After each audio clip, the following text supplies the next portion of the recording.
This is not a test.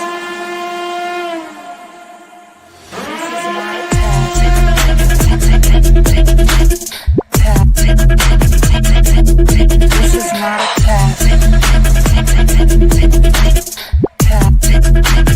I don't know if you can hear me. This is not a test.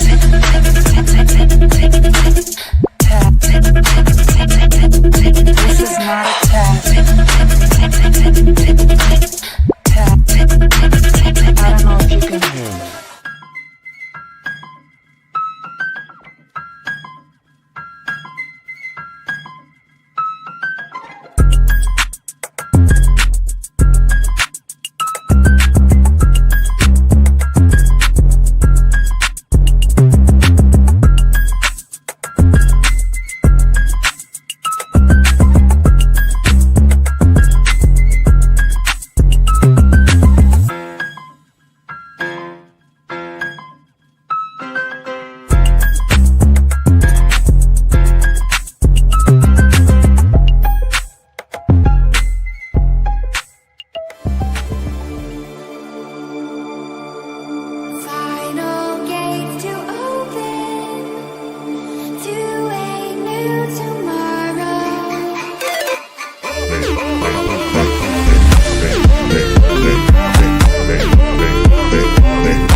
while you're down.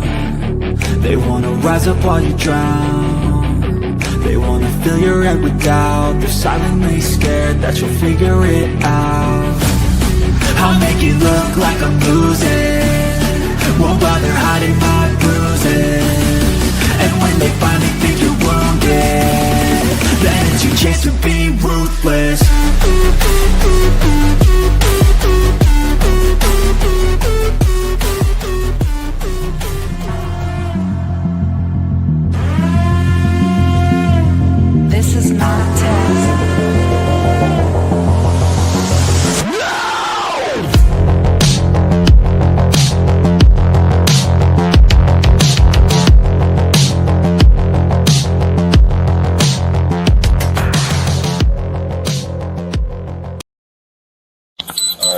right to remain silent. Anything you say and can will be used against you in the court of law. You have the right to talk to a lawyer and have the present with you while you're being questioned. If you cannot afford to hire a lawyer, one will be appointed to represent you before any questionings if you wish. All right. You good, dude? All right. You have the right to remain silent. Anything you say and can will be used against you in the court of law.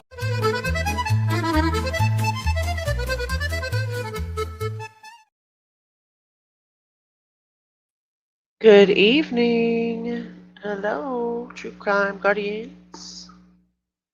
Today is Saturday, November the 15th, 2025, and it is 7:31 p.m. Central Standard Time. Hello, my friends. My energy is good. My voice is a little but I'm here for it. There was no way I couldn't get on here and go live with you guys. You good, dudes? It does, Hannah. Thank you so much. I really appreciate that. Anybody who gets caught up over in the vertical, if you just click the pin link at the top, you can meet us over here in the other chat. If you want to hang out in vertical, you're welcome to do that as well. I'll see you chat in both. It's an amazing way to support the channel. If you would like and subscribe, I would be really appreciative of that. And let me go through and see who's here. This is from Rubber Ramada last night, who said won't be able to make the entire live. Hit the like for Hio Family Night. I'll pop in and out. Last night I had to cancel it because I was feeling a little under the weather. Speaking of, Cindy, how are you feeling? I hope you're doing well. Cindy from sunny South Florida is here. Hannah UK is here. How are you doing, Hannah? Abellis is here. You'll be listening while you're doing a few chores. Okay. Twisted Quill is here. Time to snuggle in with some snacks and great people. We're so glad that you're here. Masks are mandatory in this chat. We have a sick bay currently. I really appreciate that, Hannah. We're going to need it. Social distancing, right? 6 feet. 6 feet, everyone. Teresa, hi, how are you? I hope that you made it over to the main chat. As I can see, you were on vertical. If you need help with that, just let me know and I'll get you moved over. Hi, Sweet Pea. So nice to see you. Cindy, I do hope you're feeling better soon. Oh, Dandy, how are you? So nice to see you. Thank you for being here. Hannah did me the quick favor and said that the pin link worked for the chat, so you guys can jump on over here whenever you're ready. Forrest says, popping in to give a like. We'll have to rewatch as I'm moderating right now. Have fun, everyone. Forrest, who do you moderate for? Just curiously. That way we can support you too, and we'll be right here when you get back. Thank you so much for coming in and at least leaving the like. I appreciate that so much.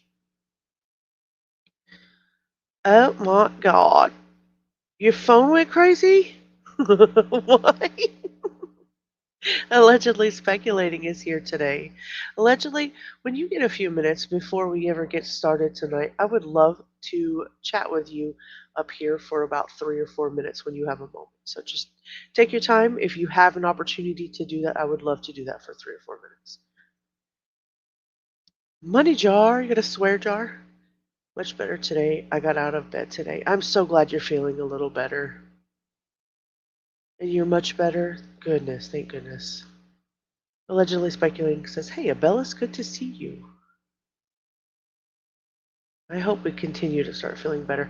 Am I in the preferred chat now? You can sit wherever you want to sit and chat wherever you want to. I just like being able to have you all in. Well, I like you being able to sit where you feel like you're not alone.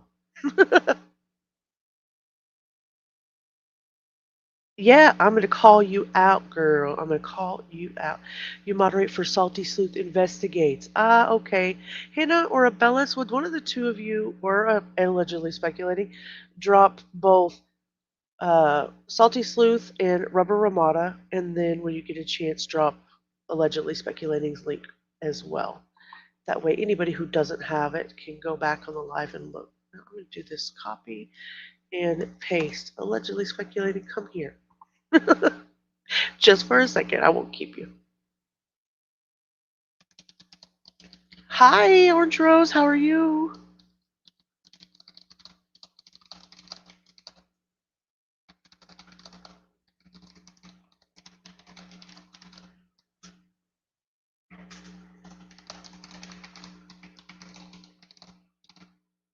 Jenny Dan, hi. How are you? I hope you guys are doing well this evening. Thank you very much for us. Let her know that she is in our thoughts and that we're hanging out over here talking crap about Diane Downs. And and we'll see you soon and we'll go and replay her afterwards for sure. For sure, for sure.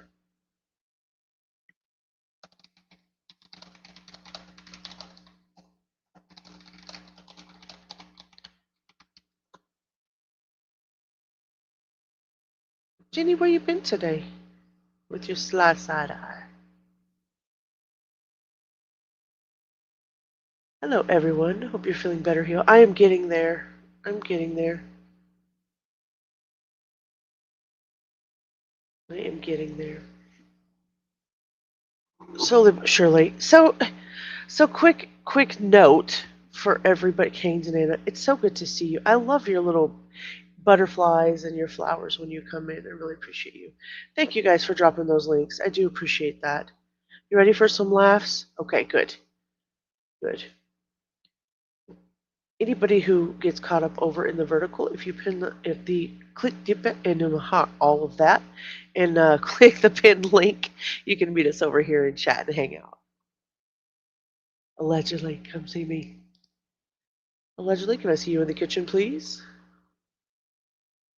Thank you, guys. Go hit that thumbs up for Salty when you get a moment. I dropped the link for you. Did you get it? You were lost in life today? That's okay. Real life first. So I was taking my dogs for a walk this afternoon because I felt a little bit better once the sun came up. And we have a little area, well, I say a little area, about 4 or 5 acres behind the place where I live. And hey, allegedly, thank you for coming. Not in trouble. Hey, Not in trouble. Not in trouble. okay, hold on. Okay. Oh, okay. I had an echo. Sorry, my bad. Those Thank you. egos. You hear me?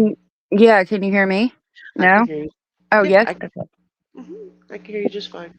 Okay. Okay, chat. This is allegedly speculating for anybody that doesn't know, and I wanted to take a moment to thank you. Don't be doing this shit. What are you doing? What? Stop it. Stop it. Don't make me Thank mute you. you. Don't make me mute you, please. Thank you. I want to take this moment to thank you. Shut your face. Give me a You. second. Give me a second. This is allegedly speculating. What do you mean, who? Hey, Mustang. So good to see you. Hi again, Teresa. Hello, hello, hello. Oh, three hellos. I want to take a moment to thank allegedly speculating today, and just a small. I'm not. I'm gonna. I will not cry. I won't do it. I won't make you cry. But Brandy Vaughn, mother of Michael Monkey Vaughn, came into her live chat today, and it meant more than I can put into words just to see that the true crime space that you've opened up for her and the facts, the timelines, the filings, the videos, the reminders, um, gave her a space where she felt like she could come in instead of lurking. She felt like she could come out and say what she needed to say just to let you know that she was lurking in the background and that she appreciated you keeping her son's name alive. When somebody connects to the stories and the parents or the families and the victims show up, it reminds us of the reason that we cover true crime. That's why we do this. We don't do this for the drama and the bullshit and the extra extras and the super chats and the memberships. Those are all very nice. Those are all very fitting when you need to pay your bills, right? But the presence of Brandy in the chat today brought the human heartbeat into the conversation. And the way that you honored her son today was exactly how it should be. I felt like you had respect. I felt like you had compassion. And I feel like you acknowledged that behind the headlines that there's an actual person and a life that has to be seen and remembered. And I just wanted to tell you that I appreciate you sharing your time and your strength with us and allowing Brandy to share her strength with us because I feel like it grounded the entire chat. And hopefully, it will be a reminder to our community that empathy matters just as much as accuracy. And I just wanted to tell you I appreciate you more than you know. And that's why I love you. And that's why you're my best friend. Don't make me cry. Thank I'm you. not. I'm not. But I love you too. I just wanted you to know. It was an excellent time in chat today. It was really, really awesome of you. That was all I wanted to Thank say. you. I feel like I didn't do her justice, but thank you. I appreciate it. You know, it doesn't matter when you come into a case. I think just the fact that you looked into it and it was something that has now become important to you to see through and go through all of the timeline and all of the facts and the documents and everything that you can find with your chat. You know, it doesn't hurt to have new, fresh eyes. And then you have the people who've been with Brandy from the beginning who will come in and help guide the way on the things that we don't know. So Yeah. I'm not. I'm not going to pick up where you left off. I had so many thoughts. I had to stop myself from coming up today because once you got my attention, you got my attention. And I felt like that means that if you had my attention, you know how I squirrel, you had everybody's attention. And then the second that that happened, it changed the entire life for me. We all have to remember that these families, when you tag them or you tag their children or you use their names and it gets around, people are going to find out who you are. And the best way for you to do things the right way is to honor them the way that you did. So I hope that you go far. I Well, appreciate you. thank you. I hope you do too. And I appreciate you. And you're doing a really good job with this case because I have no idea. And you're doing a great job with it. Thank you. This one we're all learning together. This case is 42 years old. We're just learning together. We're sitting next to the bedside with Diane Downs and calling her out on her bullshit because it is who it is. It is she, insane. she ain't gonna change her. Mustang says hello, Hey. and it says who is that? She doesn't even know. Can't stay, but hello. Well, thank you very much, Mustang. I appreciate you. Southern Cats is here, and Cindy says hi, Jessica. Hey, Jessica. Cindy. So anyway, I don't want to keep you or anything. I'm sure you're doing a million things, and I just wanted to say thank you very much. That's pretty much where I'm at with that. I think everybody agreed that you know, that the purpose of what you're doing was made very, very clear today. And Thank you. these families, you know, we think, oh, we get on the internet, we can just talk, we can say whatever we want, and it doesn't really affect anybody. And the fact is that it may not affect everybody, but it affects somebody. Yeah. You know. And I was bawling, I will not lie. I was sitting at the table and I had just gotten groceries delivered and my husband looks up and he's helping me get groceries in and I look up and I'm just bawling and he's like, "What the hell is wrong with you?" I'm like, "Brandy's in the chat." And he's like, I've never "Who? Mis- What?" Mr. Speculating came in and was like, "What is wrong with you?" And I was like, "Dude, I can't even begin to tell you right now." Like, Yeah. because I mean, I just think about her. Like, could you fucking imagine? Jesus. No. No. God. You know, Jess, you and I've talked about it a couple of times. My, burying two of my children has been the hardest thing I've ever had to do in this lifetime. I know I'm sorry, I couldn't imagine that either. But I got to bury them. So Yeah. my pain for her is that she knows that he's gone. She's grieving his loss and has been grieving his loss for years. But what she's grieving now is the fact that she can't go anywhere to talk to him and to be with him and to just sit. Yeah. You can pray and you can do all the things that go along with that, or you can, believe in whatever higher power you believe in. But at the end of the day, knowing where he is going to make it so much easier for her to have closure in some ways. Yeah. I hope they will finally admit to what they did when I they're hope in so. jail. I hope so. I mean, I don't have hate in my heart for anybody, but I definitely have a strong a strong dislike for them. Yeah. And I think that if they could just, there's a lot of people that go to the grave with the secrets that they hold. Somehow or another, I do hope that she can find peace no matter what happens. No Me matter what. too. It sucks. But anyways, I just wanted to say thank you. Yeah, thank you. And I love you, bestie. And I'm gonna Love go you now. too. All right. Bye, All sweet right. pea. Bye. Good night. Oh, so where were we? Oh, yes, where we last left off. Left off. We were at the bedside of one Diane Downs. Diane Downs. Let me get my thought process back together over here.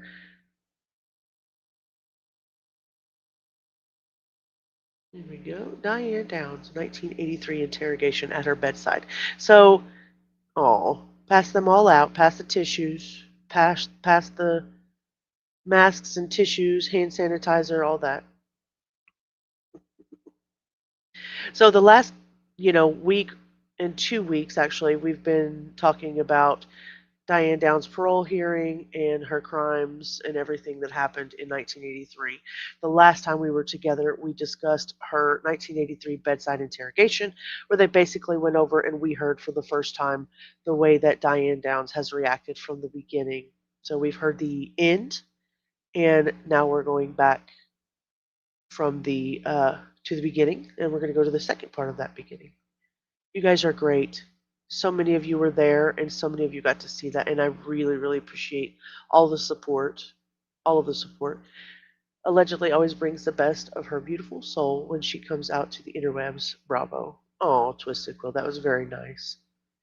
You did, Jess. Twisted, exactly. That's the link to the live today.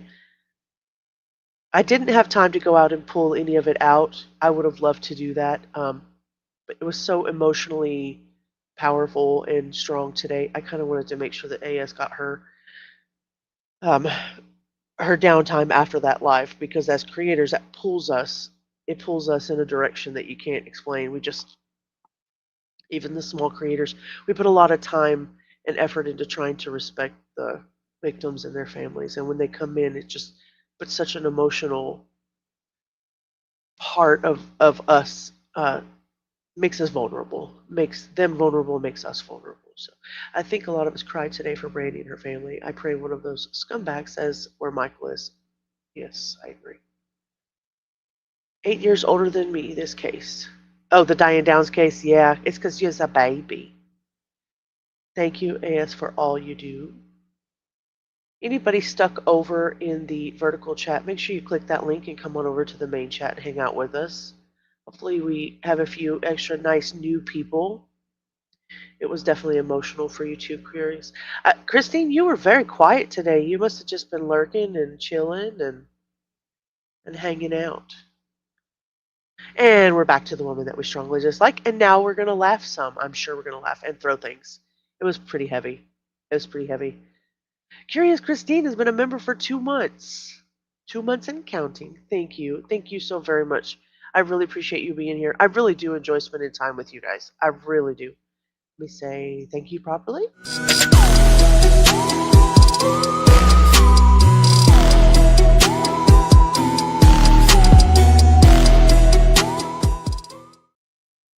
I wonder if that wizard is going to finish that latte, because I feel like I need a latte. Oh, okay, yeah. What I was going to say right before I was waiting for allegedly speculating, and before we get into this, I was outside in the lot. It's like a big grass lot, and there's some trees and ant beds and grass. That's pretty much what it is. So I take my dogs out there, and we'll usually walk the track like around the whole square lot, and my dogs and I are minding our business. I have both pretty large dogs. Both are 80 and 100 pounds. And I have a Shepsky and I have a Staffordshire Terrier mix. Almost looks like a pit bull. And very pretty dog, very well behaved dogs, very good recall. But they're both on leashes. And I am I have got my back turned towards the house and I'm walking with the dogs, and all of a sudden they start pulling on me, and I turned around and there is about an 85-pound pit bull barreling towards all of us. Okay, Hannah, be careful. Oh, here, I got a pizza for you.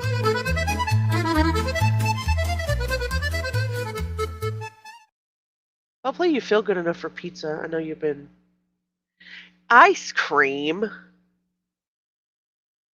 Oh my goodness.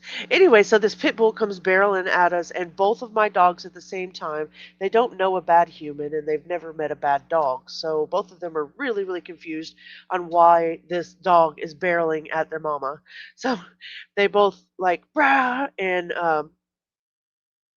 pulled me over into the grass and drug me around a little bit while the gentleman who conveniently let his dog out without a leash just was like, sorry ma'am, sorry, sorry, while he's yelling at his dog. And so yeah, that happened. And so now I have a, along with my cold in my congested chest, I know I have a uh, back issue because they drugged me down to the ground and pulled my arm out of freaking socket or something, I don't know.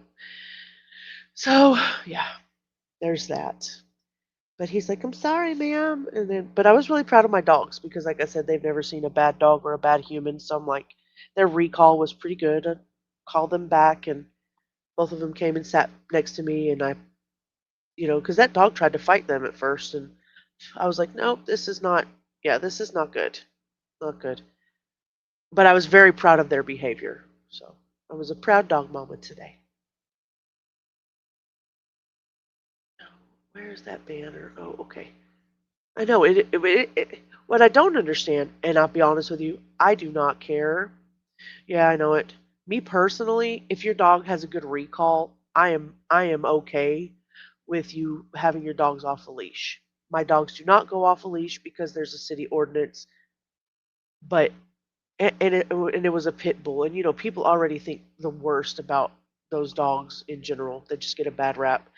And I'm not sure. I think she might have just wanted to play, but she was barreling at them so quickly that they didn't have time to think about whether they were playing or not. And so, yeah, it was a scary couple of minutes. Them dragging me down was the worst part of it for me because getting back up was a chore with the back. So, but anyway, that's my sad sob story for today. Feel bad for me, and then let's go on. I say feel bad for me. I felt bad enough as it was for the dog. I didn't want nobody to hurt that dog. He was almost attacked so many times. Oh, DoorDash. Oh my goodness.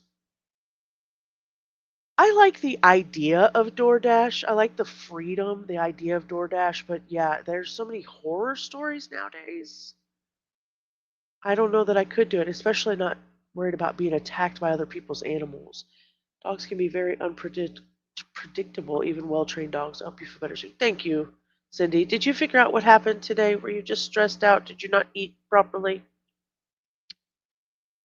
I do too, Teresa. I will. I don't have access to goldenrod tea, as Jess would like to say, but my husband's going to make me some warm tea and make sure that I get a warm bath after I get off of here tonight and be very relaxed and happy for my Saturday evening. So I get to be spoiled a little bit. Loose Pit and Roddy came up to my Great Pyrenees once, no owner. Kino took his collar off, which I didn't know he could even do, and sat on them. He let them go, and they ran away. I love that. So Moxley did the same thing. He doesn't have a collar because he doesn't like to be choked around the neck. Oddly enough, as a dog, he doesn't like it to be choked around the neck. So he has a um, a halter that goes around his whole chest and body. And when that happened, somehow or another, same thing, he knew to back out of his harness and completely was loose of the leash at the end. Now, the baby, Tyler, did not do that, but I'd let go because the idea that I'm going to keep two large dogs from fighting another dog and, screaming and panic in the middle of it was a bad idea. So I've always been taught that you need to let go of the dogs. So I didn't mention this earlier to you guys, but I got emancipated when I was 16. That was 1984. Anyway, my attorney, William Furtick, was also the same attorney for Diane Downs' kids. Christine, that's so interesting. That's not off topic. That's right on topic. That's a great segue back into where we're supposed to be. No worries. Wow. That's kind of cool. I mean, in some ways, you know what I mean? Some ways it's kind of cool. Your doctor thinks it was not enough food and slightly dehydrated. My daughter's here, driving me nuts every hour, checking my blood pressure. That's what good daughters do. That's what good daughters do. That's so interesting. Yeah, it really is interesting and definitely a small world. Christine, that's kind of like, yeah. Did you know that, like, growing up? Or is that something you learned recently? Or you knew that through the years? 58. You're such a youngin' too. It is so interesting. You did know it growing up? That's cool. Emancipated at 16. Girl, I wish I'd have sat my ass at home till 24, 25. If I'm being honest with you. I should have stayed my ass at home. All right, so bedside interrogation part 2. Should we begin? It looks like we're at 32 minutes of an hour and 1. So let's see what we get through. The other part of our series is her audio diaries. We have access to 2 that I know of. And then we'll dive in next week. My hope is to dive into the Robert Knickerbocker secret tapes. I know there's been a creator that's recently gone over them, but I definitely want to do our own deep diving. So I'm super excited about that. And I want to do that with you guys. And then, I don't know, we'll have to pick a next case. I was thinking, since Scott Peterson is trying to go through getting himself out and there's some new filings and stuff on that. Maybe we can go that road. Eileen Warnos has a brand new documentary for 2025. So there's some new stuff on that.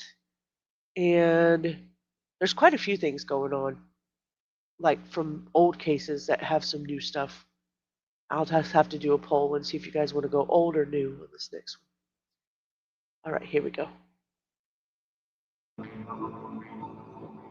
Are you afraid now? Are you scared?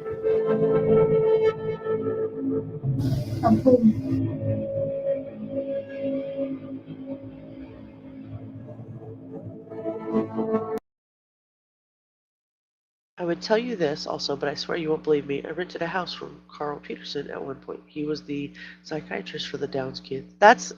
I would believe you. I mean, it's all in that same area, so that's amazing. Amazing.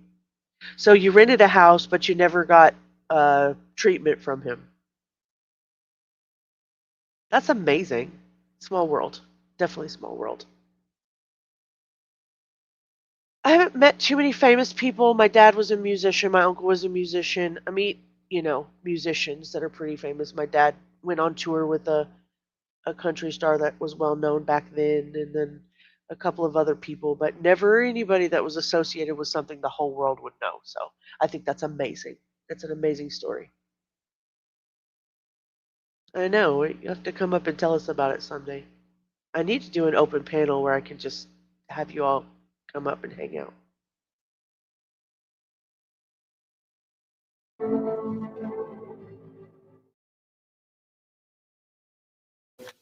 Okay, well, the purpose of this tape, apparently the tape recorder had stopped and we weren't aware of it for how long? 10 minutes or so? I don't know. Well, anyhow, we've been discussing quite a bit, and the recorder was off. Okay, we were coming off Sunderland Road, and you turned right, which would be taking like northeasterly direction, toward Marcola, but you didn't go through Marcola. Right. I think that's what you're saying. Right. I went up to where the front side or the back side, you call it, Sunderland Road is. Yes. Right up there by the bridge. And that's it. And then we came back down. Okay. And I think if I'd asked you how fast you usually drive that, and you usually go about 35 or so. Yeah. People honking. No, there was hardly anybody out on the road. I mean, when you drive like that, is that how you usually drive out to that area? Well, we haven't been out to that area the kids and I have never been out in that area, ever. But whenever we do our driving, it's that slow. And no, there's hardly ever anybody. We usually go in the evening because. Oh my goodness. Oh, hey Alexa, stop.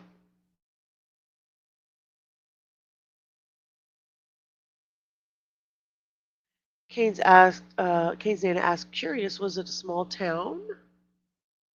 Not even that small. I mean, Eugene and Springfield are basically connected. Springfield may be 50K at the time, and Eugene may be 75K, or it could be, I guess, could be too high.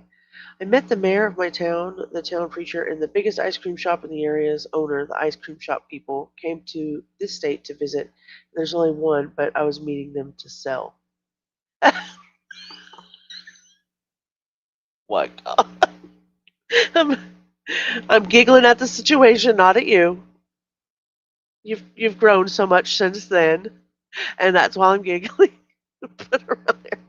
I was stalked by a famous baseball player, Hank Aaron, for 2 years when I was 16. Hank Aaron, really? That's scary and wow. He wasn't a little guy in his later years either. Like, that's a. Do you guys know who Hank Aaron is? He wasn't a little guy in his later years. He passed away in 2021, but he was not a little guy. What did he want with you, Cindy? Well, besides the obvious, he better illegal substances at 16. Crazy shit, your story is way better, more interesting. Christine. But the lawyer was the kid lawyer, so it's not weird. I connected with him. No, that's not weird at all. That's not weird at all. Yes. Do me a favor if you're here and you haven't done so, please smash that like button and subscribe if you feel inclined. You're famous yourself, and so you've met yourself. I believe that, Hannah. I have seen you, and you have the most famous face I have ever seen. And I'm not going to tell people who you are. They just need to know you as Hannah, not Hannah Montana. 1976, 77. So, yeah, he was, wow. I mean, he was already in his 40s. He should have behaved himself. He should have behaved himself. I'm so sorry you had to go through that. Hannah, you are famous to Abellas, Hannah Bradicus. I met the economic minister of a European country, but I can't remember which one. We had a convo about maternity and paternity leave, childcare for 6-week-old infants, etc. That's awesome. That's amazing. You got nothing? Abella, stop doxing Hannah. It is something I've always remembered. That's pretty cool. Cindy, you got to stop being so darn cute. Them boys chasing you around. That's scary. 2 years? 2 years, that's too long. I'm trying to think if there's anybody else that I don't think so. We ran into Brian Austin Green at a theater and debate meet one time, and I was doing debate, go figure, trying to learn my legal terms. It was scary. They came here every year for spring training. Yeah. Florida's a place where a lot of teams go to spring train down there, right? I mean, not all of them have their own facilities, and Florida's a good place to train. That's crazy. Brian Austin Green from 90210. It was in passing. Weird. He's a weird dude. I didn't care. Whatever. Okay, let's see. Well, anyway, we had been discussing quite a bit, and the recorder was off, so Diane is probably not going to say what well, I mean, she wouldn't have known that the recorder was off. So now that they're back on, and now that she knows they're back on, I wonder if they'll go back over. I think they were talking about Sunderman Road and how she turned right towards Marcola, but she didn't go through Marcola. So then her story starts breaking down on this second half. She says I think that's I went up to where the front side or the back side, she says. You caught Sunderman Road is right up there by the bridge, and that's it.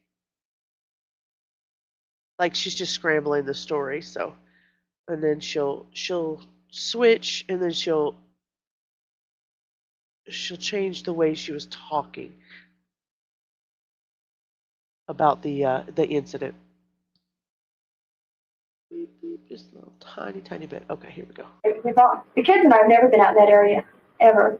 But whenever we do our driving, it's that slow. And no, there's hardly ever anybody. We usually go in the evening because that's the quietest time of the day for us. We've already had our supper and the kids are being wound down from school and stuff Hi, like Norma. that. So that's usually we go out towards the evening and do our driving and nobody's ever out. Everybody's at home eating. You mentioned about, you just said you've never been out in that area ever. Except that my dad took me about 2 weeks after I got here.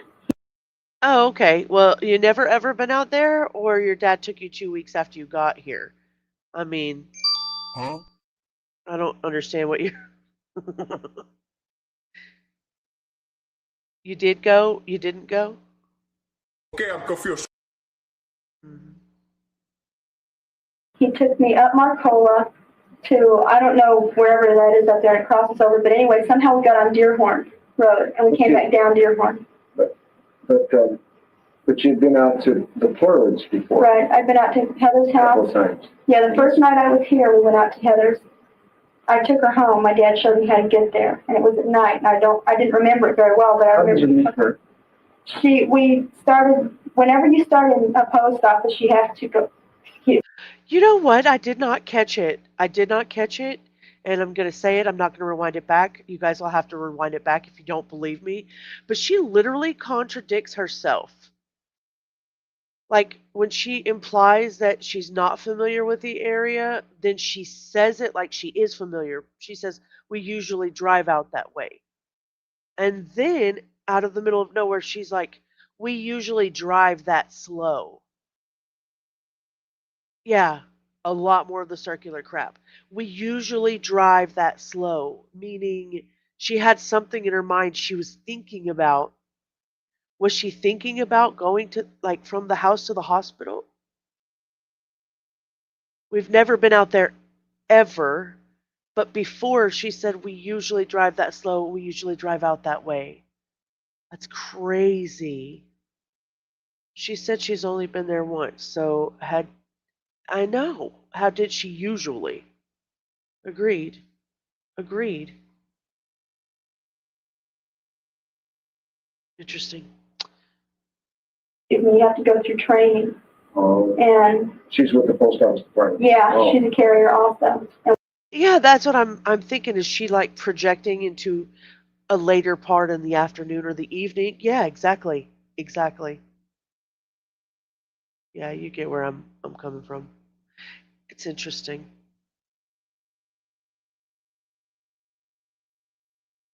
It's very interesting. That's just who she is.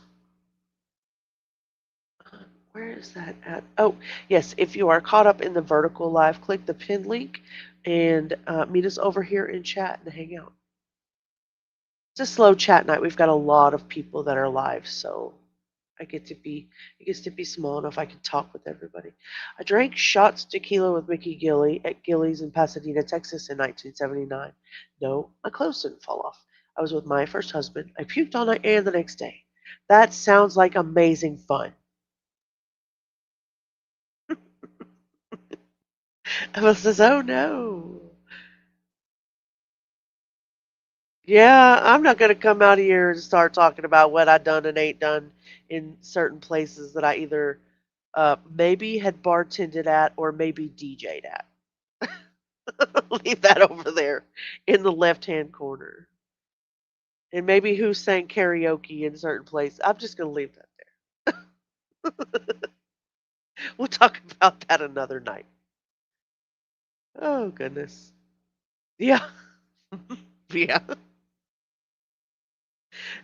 Allegedly's got her stories, but my stories don't have any illegal substances in them. But I got stories. No, allegedly, we'll have to have a story night or something where we tell all the secrets. Maybe not all the secrets, but you know. All right, let's see. We started the same day. Let me go back over here and see what she is saying. Same day. Okay.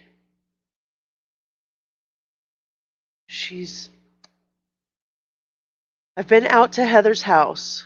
So she gets a story night. Yes. Bellis, I bet you got some stories. You guys have all got some fun stories. You know what? Maybe we shouldn't do that in a public space. Maybe we should do that in private. You mentioned about, you just said you've never been out in the area ever, except, and then she says, except that my dad took me about 2 weeks after I got here. He took me up to Marcola. I don't know where that is out there, and it crosses over, but anyway, somehow we got on Deerhorn Road and we came back down Deerhorn. But she had been out to the something before. Oh, you've been out there before, right? I've been out to Heather's house, yes. The first night I was here, we went out to Heather's. I took her home. My dad showed me how to get there, and it was at night. And I don't remember it very well, but I remember I remember whenever we started at the post office, you have to excuse me, you have to go through training, and we started the same day. Interesting. Interesting. Yes, I know. Yeah, lots of stories. Maybe not so much in public. Amelia says, I know you do. Hi, how was your day today?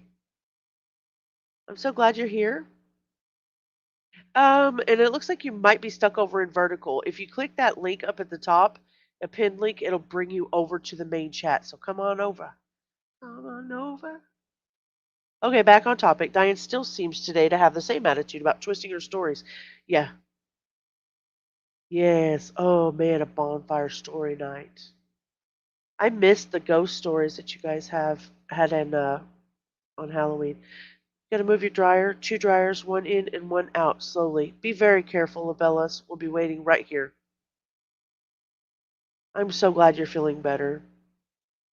So glad you're feeling better. Okay, let's keep going.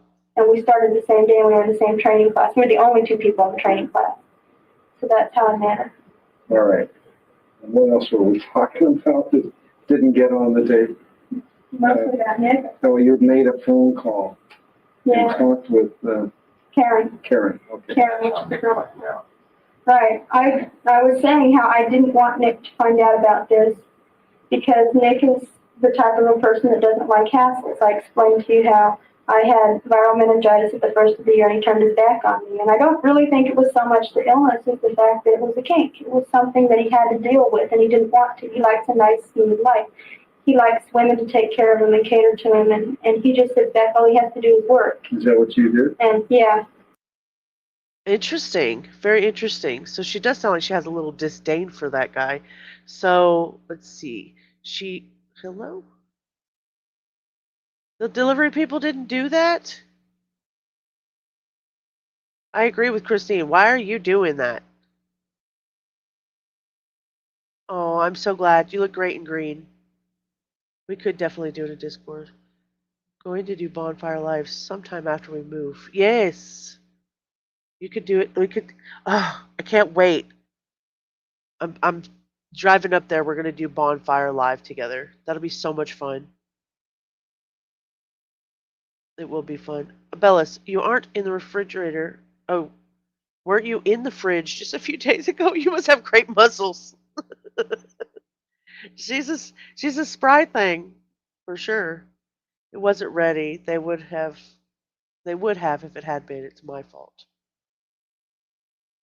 Yes, she is. Stubborn arse. Is this the guy she unalived her child for? Yes, it is. And she has nicknamed him Nick. And that's short for Robert Knickerbocker.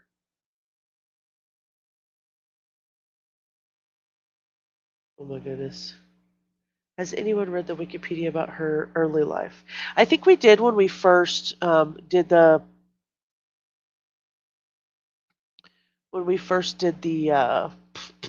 first part of the parole series last week or week and a half ago.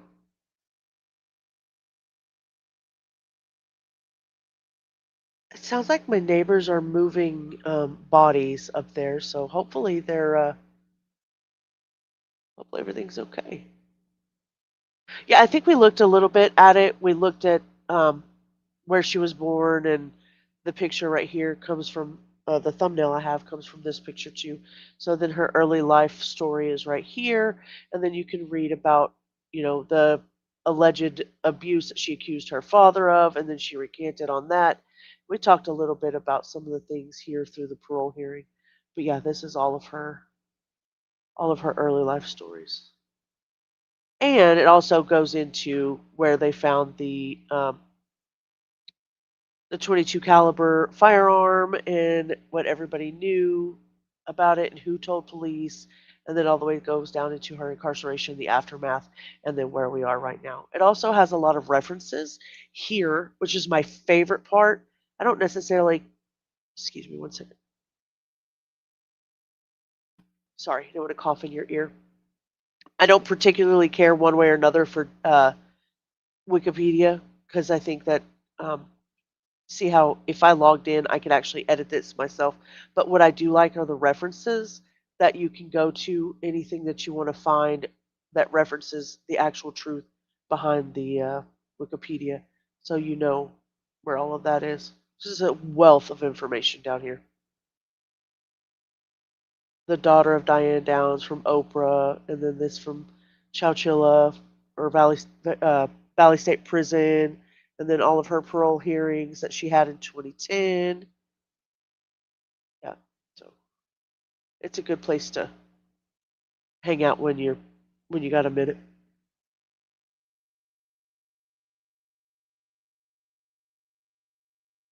Ah, orange. That made me giggle.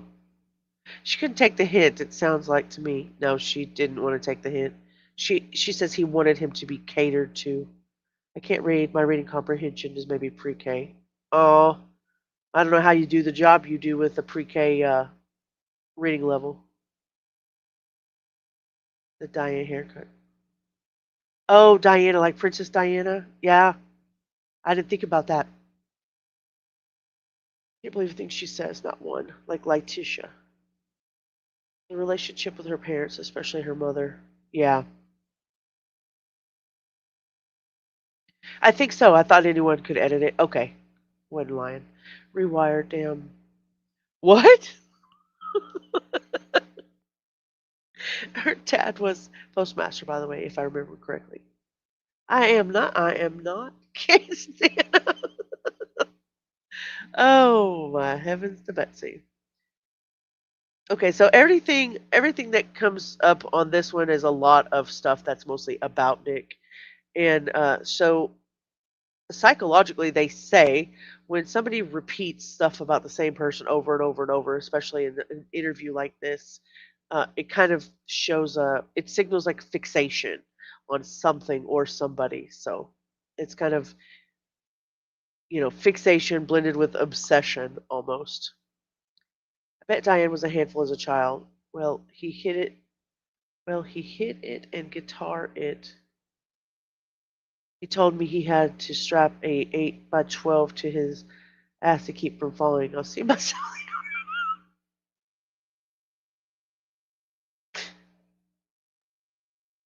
Mm-mm. So repeat myself. I do repeat myself. Oh, okay. I was like, what? Girl, you're typing. You can get me into trouble. You can get me into trouble. You get us in trouble.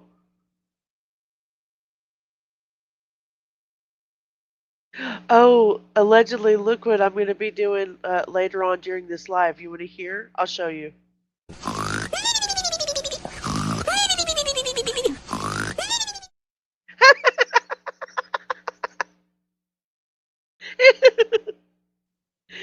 That's what I've been doing during my life. If I get bored, y'all have to entertain me or I'm going to get bored.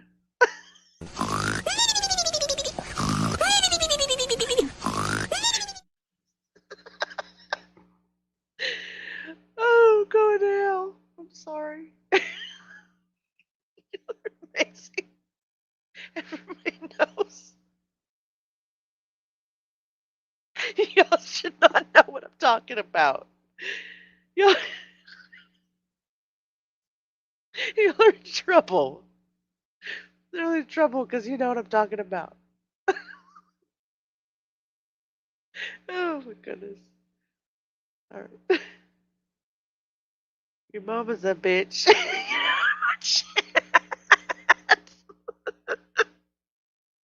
I need that. I think I need that.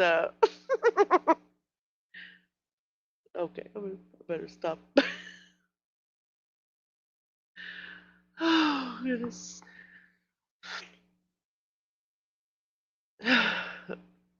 All right, let's behave. Gotcha, bitch. Gotcha, bitch. This sounds like a drama creator taking her nightly on stream. Stop. Her nightly on stream now. Oh, Christine.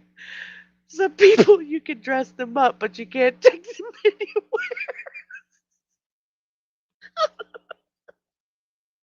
No. I'm trying to be quiet. My husband's gonna get up in a minute. Go, I'm up. I'm up. Oh my goodness. We're gonna get struck down. We're gonna get struck down by lightning. Here it comes. We're gonna get struck. Oh goodness. Okay, I'm sorry. Serious faces. Serious faces. We're talking about crime. So she did stay away from the windows. Oh. We're just trying to concentrate. We're just trying to concentrate on true crime, you guys. Oh goodness. That's wacky nonsense. Oh goodness. Norma, tell these people to behave. Okay, okay. She said, I didn't want Nick to find out about this because Nick is the type of person that doesn't like hassles. She's not worried about the crime, the kids, the trauma, nothing. She's worried about Nick finding out. Cindy.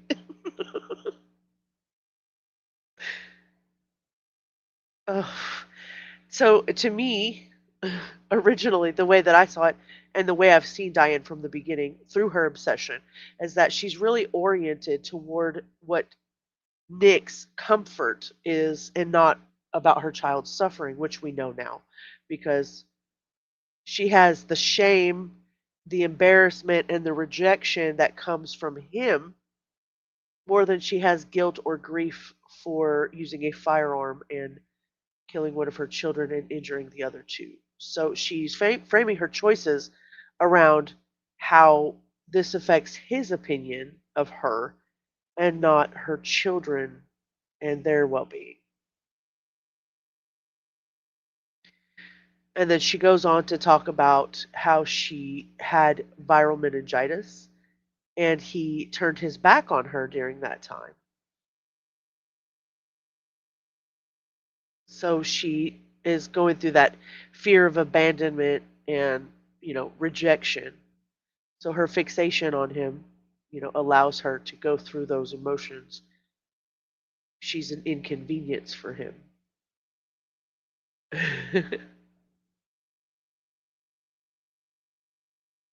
People, I don't know if you guys have ever noticed this. We overuse the word narcissist, but in this case, we know for a fact that she was diagnosed with narcissistic traits, right? But when you meet somebody with narcissistic traits, they interpret the boundaries that you set for them and the boundaries that you won't, the lines that you won't let them cross as some kind of a betrayal. Because you set boundaries, you're betraying them. Does anybody know anybody like that? Yeah, her kids were hassles. Yep. Diane, oh, she can't even figure out this guy doesn't like her. He's just not that into you. Yeah, but that's all he's into. Yes. I have known people like that off and on because I have to set boundaries for many reasons. And I know that allegedly understands where I'm coming from. You have to set boundaries after you cross certain paths with people in your life that do nothing but push those boundaries. And as soon as you set those boundaries, they hate you for it. They hate you for it. She had a virus, I'm sure, but it was in her brain and her ass. In her ass. Girl, okay, I'm sorry. But so does his wife. Oh, But so he's got made either way. But he enjoyed being with me more. We had a lot more things to do that were fun. Hold your horses, ma'am. He he likes a nice, smooth life. He likes women to take care of him and cater to him. Oh, by the way, he has a wife, right? But she implies that Nick is in need of her. She's the only one that could take care of him. He liked me better. So she's doing what we call the classic triangulation. You've got the man and the two women, right? But she's pitting herself against the wife because he likes me better. Even though he was trying to withdraw from her, she's rewriting the reality to fit whatever it is that she thinks she's talking about now. She doesn't accept that Nick has boundaries, and so she interprets those as rejection and a personal attack on her person. So he likes women to take care of him and cater to him, but so does his wife. So he's got it made either way. Wow. It's not a competition. Rubber Ramada, Encyclo Ramada, nice to see you this evening. Boundaries. Yes. Yes.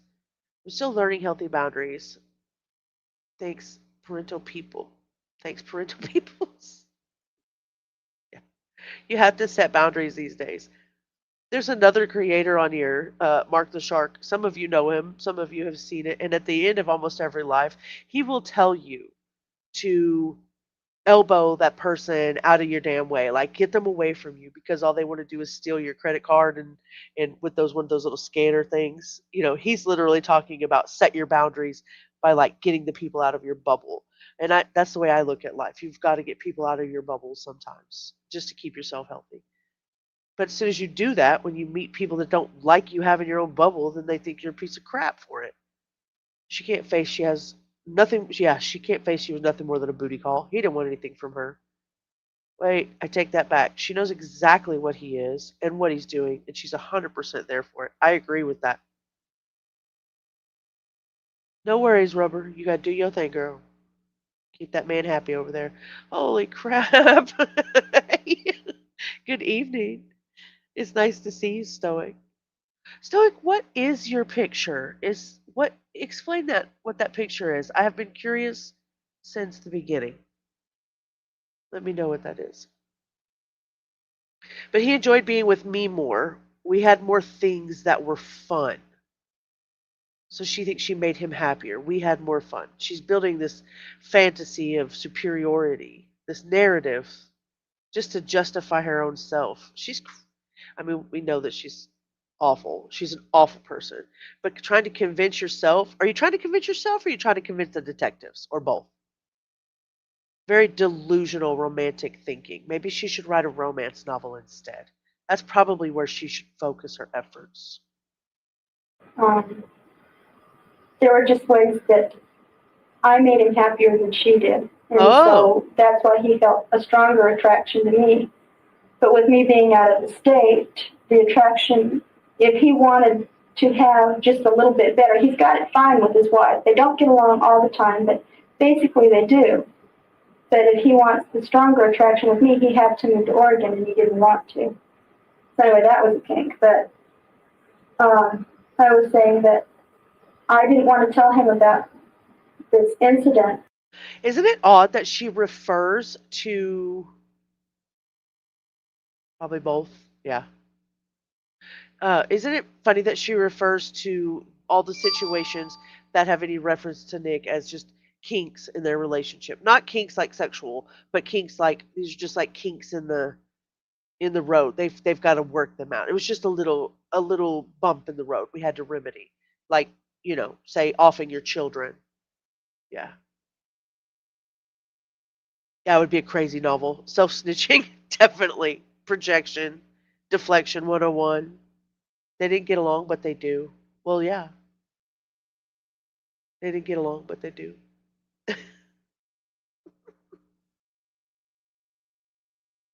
because I knew it would scare him off for good. And I didn't want that. I don't know what I had hoped, I guess, just that he'd never find out or something. But how do you not find out when somebody's died? But I guess I just didn't want to face him with it. I just didn't want to talk to him about it yet. But I called that call to talk to some friends about old times and old things and just get your mind off of all the stuff that's happening here. And I talked to Karen. I tried to talk to Chuck, but Chuck was already out on the street. So I talked to Karen, and she said that I should talk to Nick. And I said I didn't know. And then she said, well, he's right here. And so she went and got him and told him that I'd been shot and the kids had been shot. And so he came and talked to me. And he said, well, Diane, you sure did it this time. And I said, what do you mean? And he said, I told you never to stop for anybody on the road. And I said, yeah, I know. What do you do now? And he said, well, I bet you never do it again. I said, you're right, I won't. And there was no real consolation there. He did say, take care of yourself. But he also said, don't come. I might be reading into this a little bit much because we're going down the quote unquote psychological road of this. But I told you to never stop for anybody on the road. So she's like developed this foundation like he had some sort of, you know, invested interest on whether or not she had safety outside of his presence. She was clearly more invested in him than he ever was in her. And we know that now. But she says, what do you do now? Like, she's looking for the validation from him, like some kind of an approval from him. I think that she's making up a conversation that probably never happened. And she says that he told her, well, I bet you never do it again. To me, that sent chills down my spine because she's never going to do it again because one of those children are dead and the other two were never in her custody again.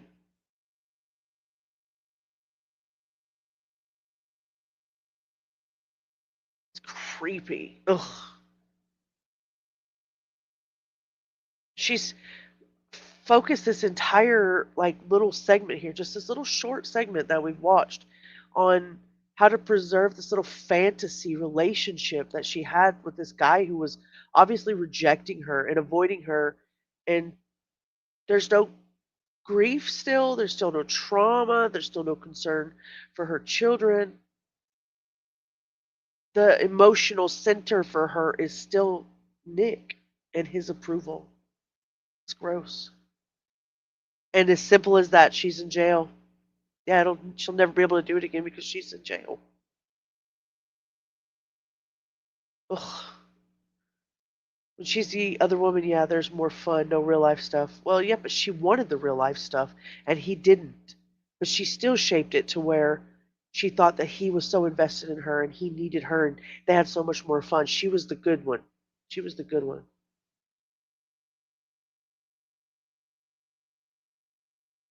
The link isn't working? Oh no, you're the only one on. Hannah, would you do me a favor? Can you go can you go get them? Is the link not working now? Hannah Banana said it was working. If you can't get it to work, go out, go into the main page and click live. Go to the live that doesn't have the little telephone on it. The telephone is the vertical live. Who gets along with anyone all the time? It was the stupidest thing I've ever heard. I don't get along with anybody all the time. I think it was very telling. Who thinks Nick told her that? I don't.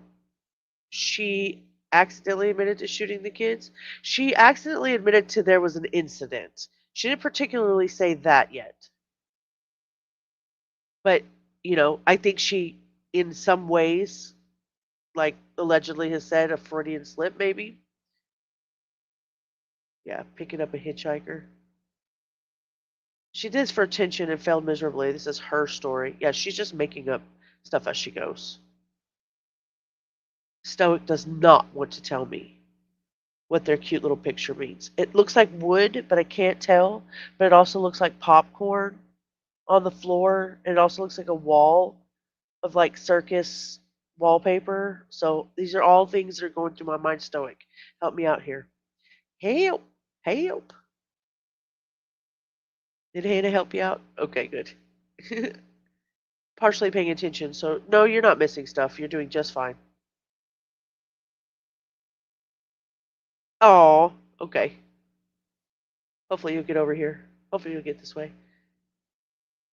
I think you're conniving if you get along with everyone all the time. Yes, Colleen, it is so nice to see you. Thank you for coming in. Colleen has the most beautiful horse picture. Look at that horse hugging her. Oh, I love that so much. More than delusional, I think she just believes everything that comes out of her own mouth. To me, it looks like a vertical view of New York City. Oh, maybe. Maybe. 5? Don't even get along with myself all the time. Shh, you ain't lying. I'm back here. I don't want to see you. And it just really crushed me because what I really needed was a hand to just hold me and make me feel like everything's not as bad as it is. There was a time once when I was sick and he taught me how to make a hot toddy. I mean, that's as close as he got, but at least he extended a hand. And this time he didn't even do that. I don't know, it just was not good. And I knew it wouldn't be because Nick doesn't like kinks. He doesn't like wrinkles in the works. So this morning he was talking to Barbara. I called Barbara this morning to talk to her. And yeah, Barbara. she's the lady at the carrier bar. She hands out accountables to the carriers. They have to take out postage fees and stuff like that. Yeah. Okay. I called her and talked to her because I had just been talking to Barbara about an hour or two before we took off. I was telling her how great things were and how the kids and I were going to the park and the river and the beach, and the kids they found some sand dollars and a crab claw and all kinds of stuff, and telling her how great things were. And she said it sounds like things are neat. She's ready for a move and all that stuff. And so anyway, I just needed to talk to her again, just to see if she knew what had happened. And so I called her this morning, and she said that Nick came up to the carrier bar, and she said, well, I suppose you have heard what happened to Diane. And he said, yeah, I did. And it sounded kind of harsh to her, and so she looked at him and she said, well, doesn't it bother you? And he says, I don't know, Barb. I just hope I'm wrong, but I think she did it. And she says, my jaw just dropped down the floor. Couldn't believe he said that. Well, there you go. So he thinks you didn't. No wonder he wasn't going to offer you any type of consolation prize for shooting your children. I guess I'm really confused on why you would think he would. This is where she's exposing, I think, for the first time for the investigators, not only her obsession, but like her skewed understanding of what a relationship is supposed to be.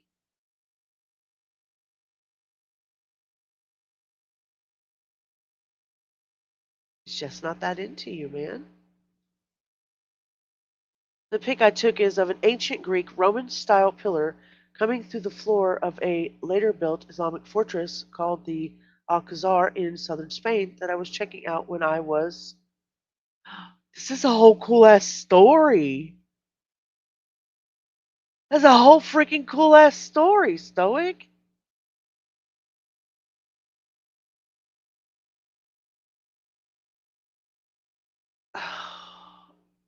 Okay, you're still typing. I'll wait for the other half of that. And why are we talking about Nick in the first dang place? One child is in heaven, the other two are in the hospital, and we're fixated on a piece of shit. Or a married man that doesn't mind sleeping with you. So he knew she was crazy and exited quickly. Not quickly enough. She She tried to, kill her children. I saw her children for this man. That's amazing, Stoic. That's a cool ass story. Oh, Abellis, thank you. Freaking heck, I'm never in the thing whenever you do that. Thank you so much for the 20 gifted True Crime Guardian memberships. Everybody's gonna be green. Everybody, the whole chat's gonna be green. Let me go in here and see if I can see who got those. That's amazing, Abellis. Thank you so much. How exciting. Let me see. Go in here. Abellis, thank you. Faceted Dreamer, Marley's mom, Angie, Benny Ray, Mag, Claudia, your favorite troll. Southern Cats, Southern Cats is here, and Abella's. She's loving on Abella. She's already green. Thank you so much. Scratch that paint. I haven't seen Scratch in a second. Violin, Violin, Demost. Very cool. G14, Shally Tong. Y'all got the, y'all got the names, I tell you. It's see 20, but we only get to see 10 again. 1, 2, 3, 4, 6, 7, 8, 9. Bella's, we're gonna have to contact YouTube and figure out what the hell this is and why that keeps happening. There's no reason that should keep happening. Let me say thank you properly. Thank you so much, Abellis, again. If you were gifted one of the True Crime Guardian memberships, please say thank you to Abellis when you get a moment.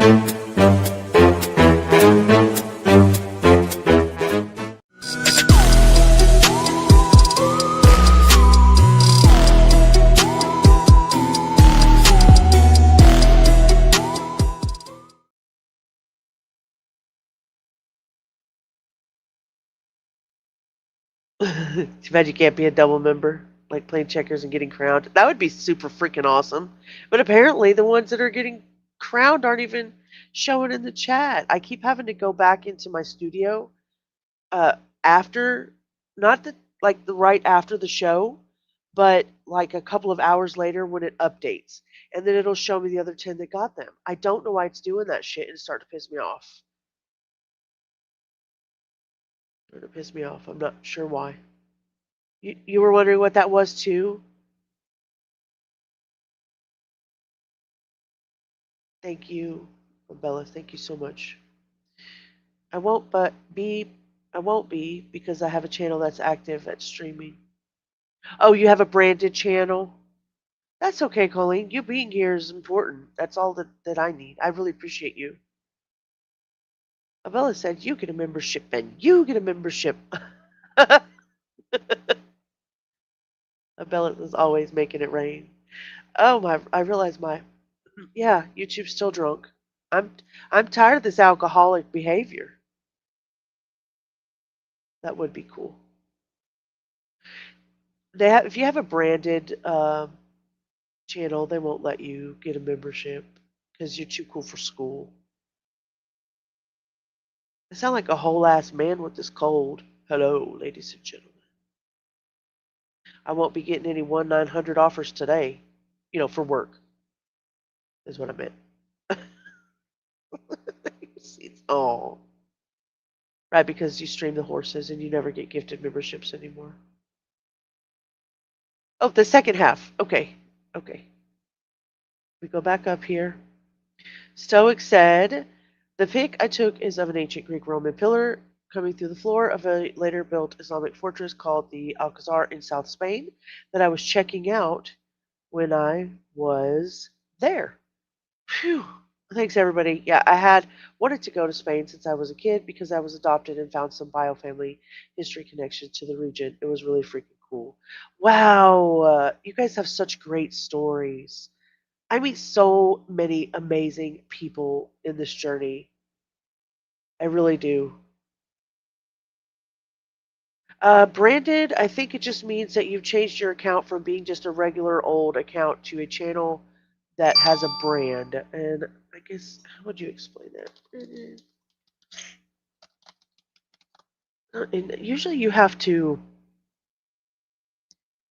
Basically, it's for like businesses or organizations, and it gives the opportunity for you to have more than one.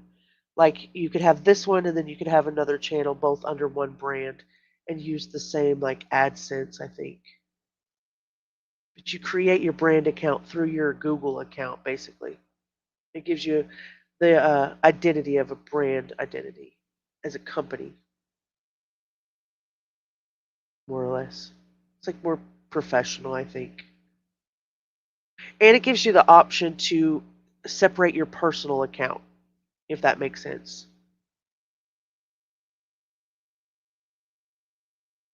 And you can collab with other people who have awesome horse accounts. Think we need to have an intervention. I'm telling you, I'm tired of it. My membership gifting receiving isn't turned on because I hate watch. Oh yes, yes. Well, if I did that, I would not be subscribed to the channel. I have actually found a way around that, and I would love to share that with you. You can actually see it. Sometimes you can see it on my channel, actually. Yeah, you can. See where it says tags right here? These are the tags right here. And if I don't want to subscribe to the channel, but I would like to go back to that channel for certain things, then I put them under a certain category. So, say I want a Krama category, I'll go with Krama, and all the Krama creators will be underneath it.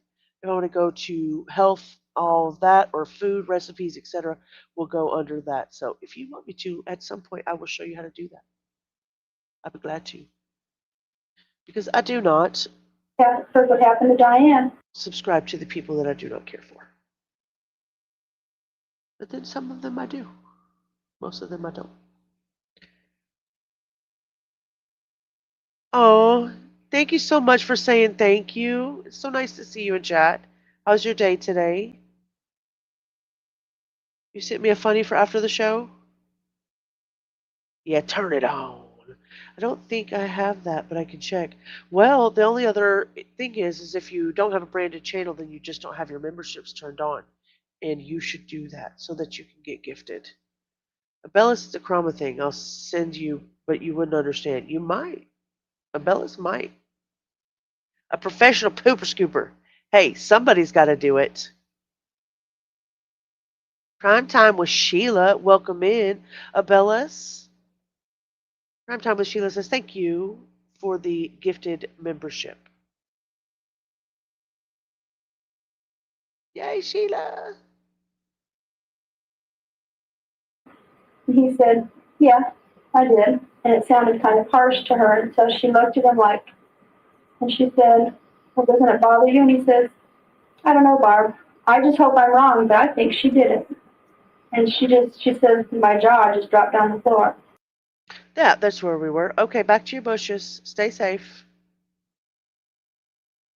So she said that Nick was in that bar and he was talking to Barbara, and he says, I don't know, Barb. I think she did it.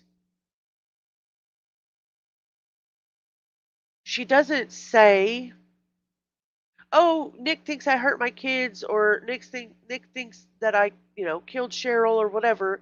She's just shocked that he would think that she. I mean, I think she's in shock because she's getting rejected by this man. And I think it has nothing to do with the emotional injury that she did to her children.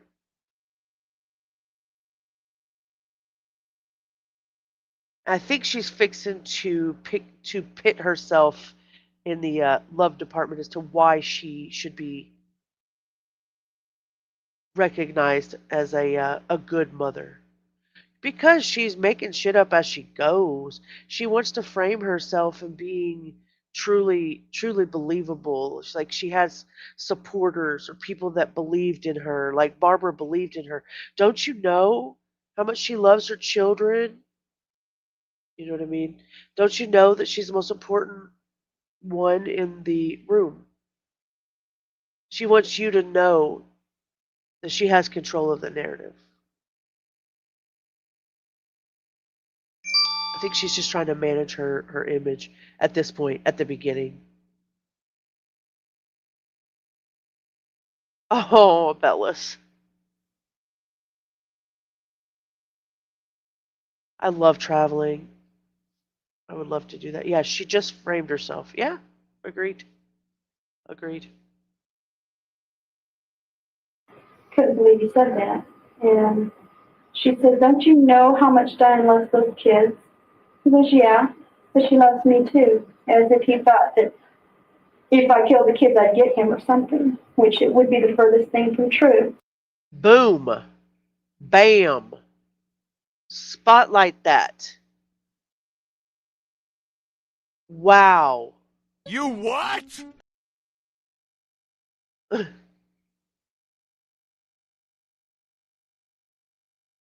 I cannot believe that.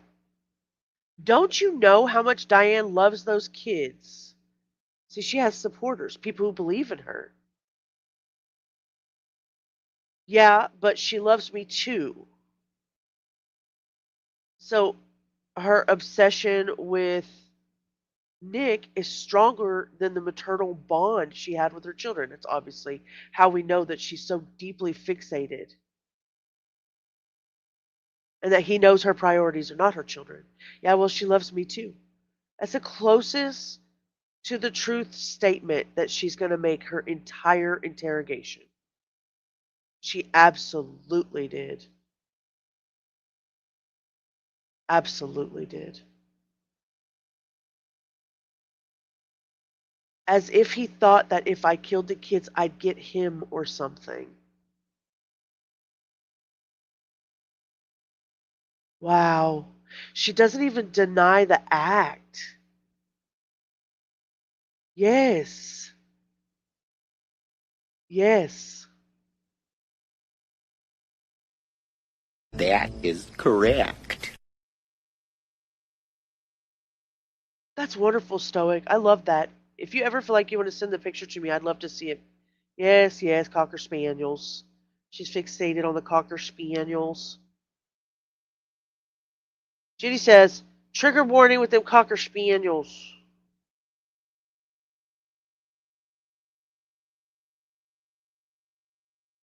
Got mail. Oh, You've got mail. it must be Hannah.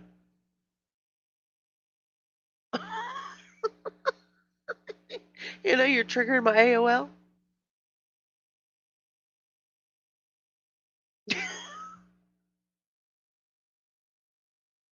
Which would be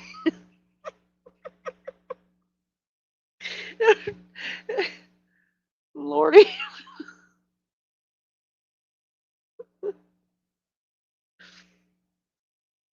Orange loves Billy Madison. Oh my goodness.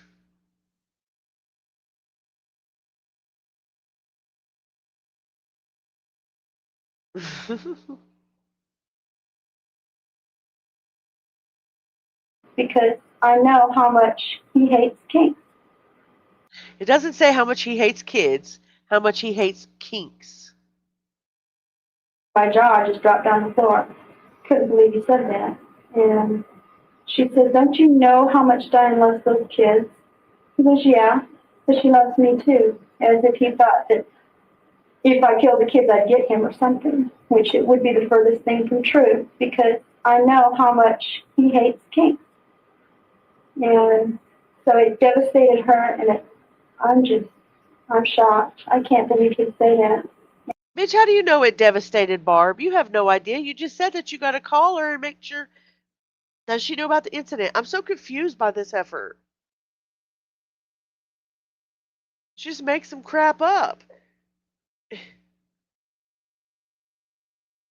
And as I said before, as soon as I'm well enough, I'm going to go to Arizona and I'm going to ask him why he would say such a thing, why he would even think such a thing.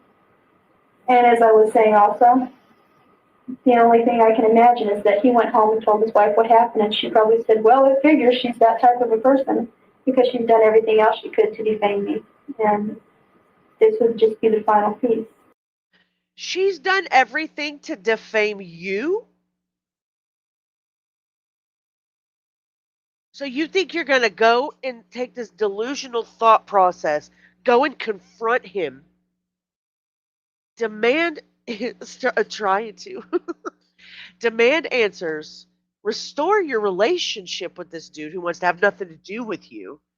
You're going to get some emotional closure or win him back, one of the two, right?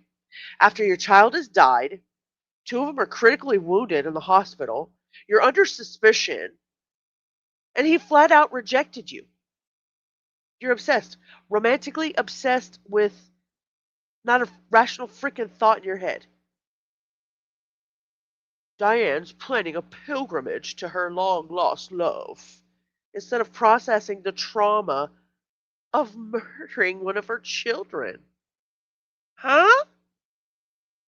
Huh?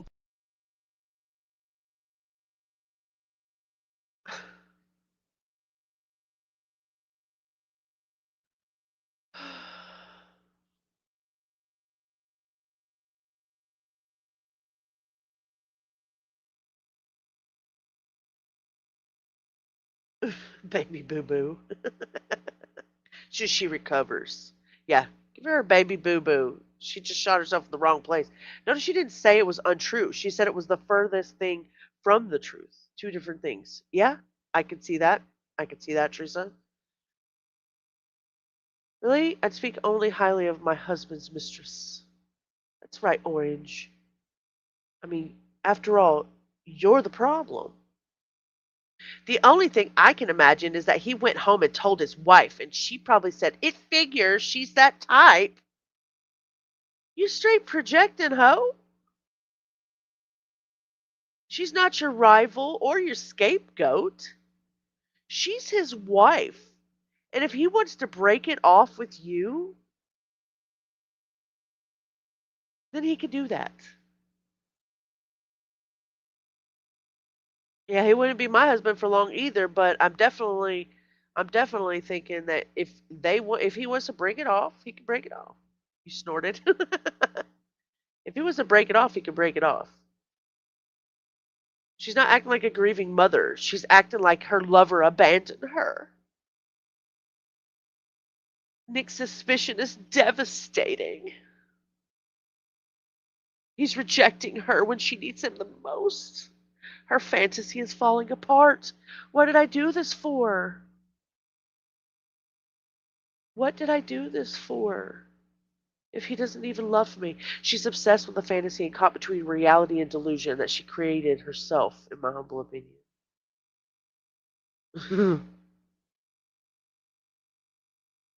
It's a whole ass mess.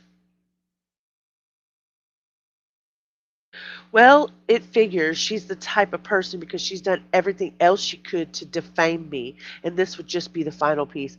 That lady ain't done nothing to you, girl. And maybe he is just trying to find an easy out. Maybe it's a defense mechanism for him. He has to choose between her and me. He loves us both equally. And right now it's easier for him to stay with her because she's right there in the state. But he also can't deny the fact that he loves me. He never could. When I talked to him the other day, something was said about he had tears in his eyes. Oh, I know, it was when I saw him. I said, you can't tell me you don't love me, Nick. He says, no, I can't. And he does, and he couldn't deny that love. So maybe this is his way, his subconscious way of saying, hey, I don't love you anymore, and trying to live with it. Maybe if he thinks that I'm really as ugly as everybody is saying that I am, it's easier for him to accept that, and then he doesn't have to make a decision. Oh my God, in the morning, this girl. Nick was trying to get away from you. He's not in love with you, girl. He was not invested. He was not torn. This is pathetic. He loves me deeply. He loves me as much as I love him. It's easier for him to stay with her because she's right there in the state. That's the only reason that he's staying with his wife. See, it's convenience and location and circumstance for him. He's not choosing his marriage over her. It's just because it's convenient, in the location that he lives in. He can't deny he loves me. He never could.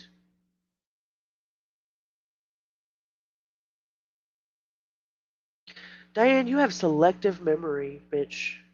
You really do. In her brain, it's not a fantasy. No, she thinks it's real. She's just making it up as she goes. So location, location, location. I wonder if his wife left him over this drama crime BS. I don't know. That's a good question. That's a good question. I don't know. We might find out on the tapes. Easy out. Oh, geez. My mistress and kids were shot in suspicious circumstances. It's not an easy out. It's every red flag in the world being planted in his yard. You ain't lying. You ain't lying.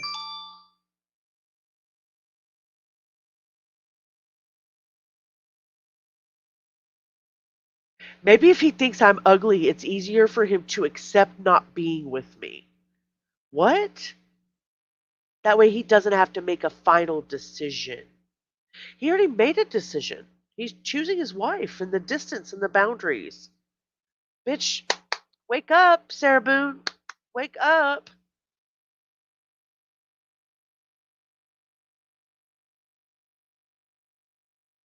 What's this one? You need to leave. Yeah, she needs to leave.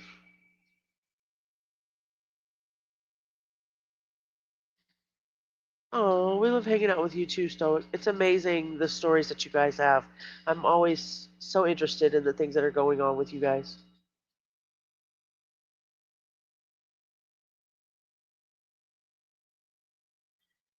Selective memories. Apparently, she's forgotten two of her children are fighting for their lives, and one is gone.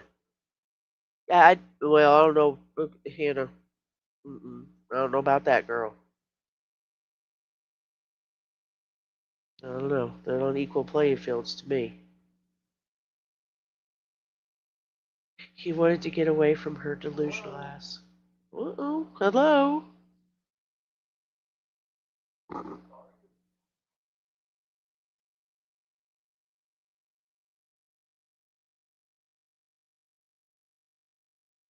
Nightbot is incredibly bossy. Smash that like button and subscribe. Do it now. Do it now.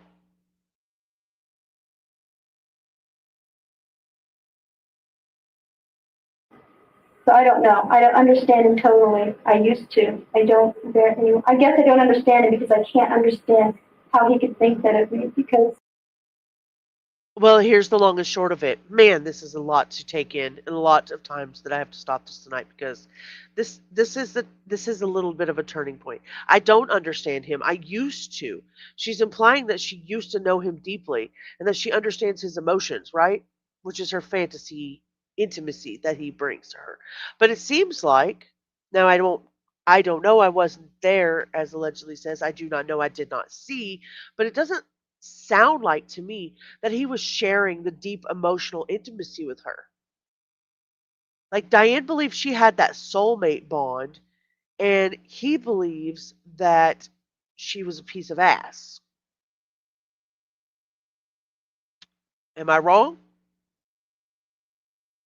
It happens. It happens a lot. Thank you so much, Jenny. I really appreciate you. Turning on the heat, it's cold here. Okay. She will never take responsibility. She will never release her delusion. I'm sure of it too. I agree with you, Christine. She won't get released. Not now, nor ever, in my opinion. I agree. And if she does, we'll have to go up there and be like, "Excuse me, did you not hear these? We listened to all of it." Orange. She couldn't finish that she didn't care. Yeah. like I said, think of me as I am, not as people say I am. And You think he's influenced by Charlene? more than one person? Oh yeah. Really? Yeah. Oh yeah. Laura. Laura's a clerk, and she despises me. Laura was. Laura and I didn't. We got along fine as long as I was doing what Laura wanted. But if I did anything, like I said, I'm an independent, outspoken person. I'll say what I want when I want. I was going to say that would be like meeting fire with fire. Right. Exactly. So we locked horns a lot. Only Laura had a wicked tongue, and I wouldn't. I would not spread evil gossip about anybody because that's as bad as stabbing somebody in the back. Whatever you do to their character while they're living is worse than killing them. But she had no qualms about it. I don't understand these women. This is I say women in general in quotation marks that perceive other women as threats to them. That you justify conflict at work because you're intimidated by somebody else. That you interpret normal workplace dynamic as a power struggle against you. I don't understand that. She wants everybody to know I don't compromise. I'm not going to consider your feelings, and I'm going to refuse the social constraints of work here. I'm independent. I'm outspoken. I do what I want. I do what I want. I assert dominance. I am the authority. That's all she ever does is laugh in her in the wrong place at the wrong time. Fire with fire. It's not a badge of honor, girl. It's not a badge of honor. The parole board asked what her plans would be upon release. She responded about a retrial, new evidence. Guess she knows that she won't get out. Exactly. You are exactly right. And her lawyer was going to submit a new motion that next week. It's been a month and a week now, and I haven't seen anybody, or I haven't seen anybody talking about the motions, and I haven't seen anything come out. So, yeah, redundant at best. Absolutely, Christine.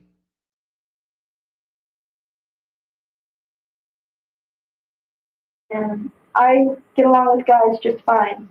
There are very few guys that I truly respect, totally.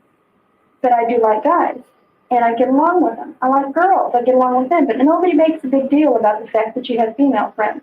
If you have male friends, that's all bad.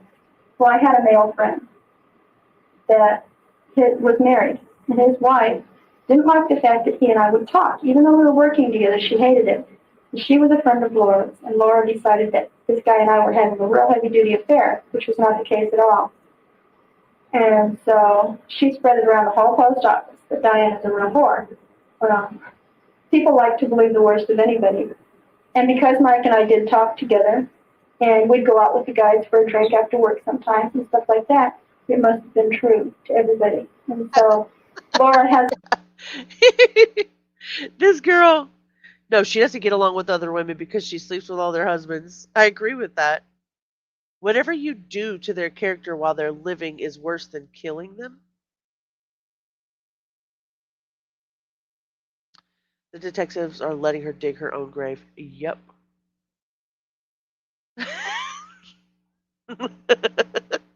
Neek. Neek. Fucking moral posturing with this hoe. They're evil, wicked, jealous, vindictive little bitches, but I got it going on over here. And everybody says, Diane was a whore. For me. Diane was a whore. Don't call me that.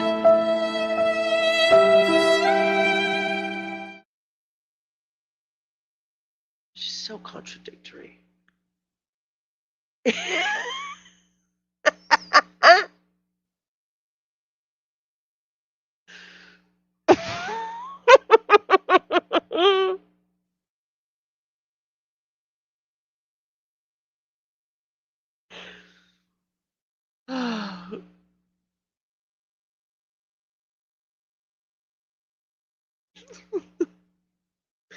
How many bottles do you think they can? Oh my.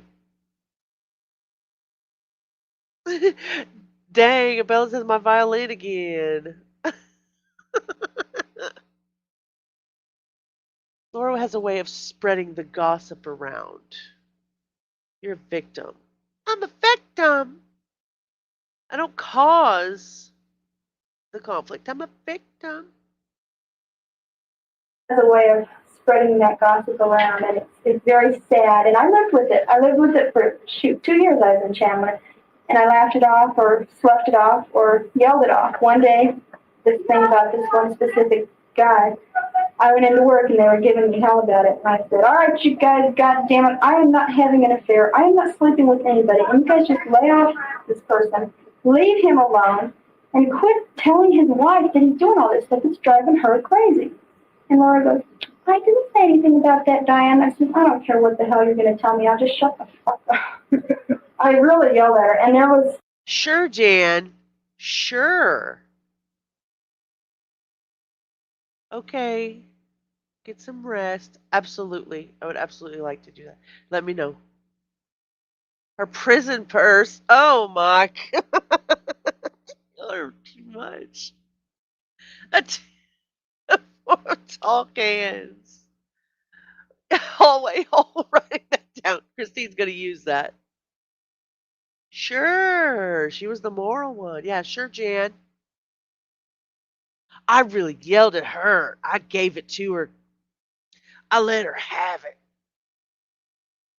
I'm not having an affair. I'm not sleeping with anybody. And you guys could just lay off. Leave him alone. Quit telling his wife that he's doing all this stuff. That's driving her crazy. I don't care what the hell you're going to tell me. I'll just shut the hell up. I really yelled at her.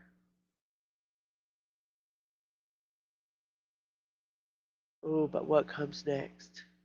There had to be a good crowd of people watching for it to work. Otherwise, it wasn't worth it. Right?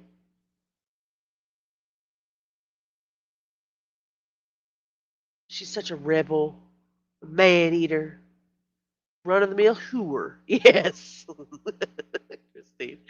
She could have had an OnlyFans page shooting ping pong balls out of her. Whoa. Oh my. That is not correct. Because according to the encyclopedia of... Y'all are a mess. There were about a dozen guys in the office at the time, and they heard all that. And after that, everything straightened up because they finally heard from the horse's mouth that it wasn't true. They weren't hearing the gossip anymore. They were hearing facts. A lot of gossip around lots of offices. I know. It is. It's true. It's like a big family. It's a waste of time. It is. And it's very dehumanizing. It's not only bad on the people that are being gossiped about, it's bad for the people doing the gossip because it's a sickness and it gets worse and worse and worse. So I won't do it myself, but Laura is real good at it. And we don't I think I asked you for Nick, you said his name was Robert Robert. Nicolaus. Yeah. Terrible name. When's the last time you put I said in a previous life, but if I were to bet, I would have bet on Diane to be the one who had a prison HVAC baby. She absolutely would. She ain't got it going on now, though. She ain't having no babies now. Only felons page. Oh my goodness. Bullshit. So gross. It's bad on the people being gossiped about and the people doing it. It's a sickness. It's a sickness. She's describing her own behavior. She has a flair for drama, her own conflict generating tendencies. She makes herself look like she's all enlightened. I wonder if she's LDS. You know, like the enlightened one, like Lori Daybell. I wonder if they're family, like LDS family, like her and Lori Daybell. Not, you know, oh Lord. I mean, she has the same moral superiority in the victimhood that Lori Daybell had. I wonder if they come from the same area. The rest of that soundbite is Diane Downs standing up too fast. Oh my God in the morning. That is not correct. Because according to the encyclopedia of...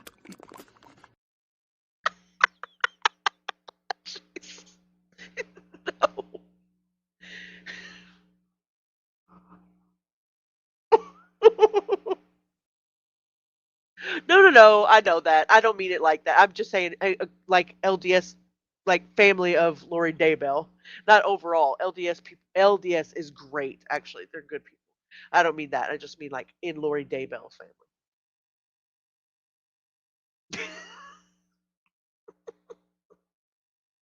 No, LDS and especially in Utah, fantastic people. she's sliding back to Nick without even being prompted to talk about Nick.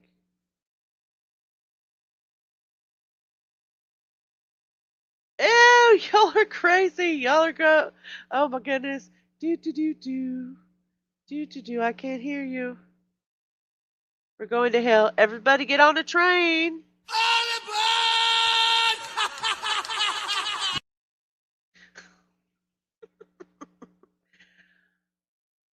Oh, thank you, Orange.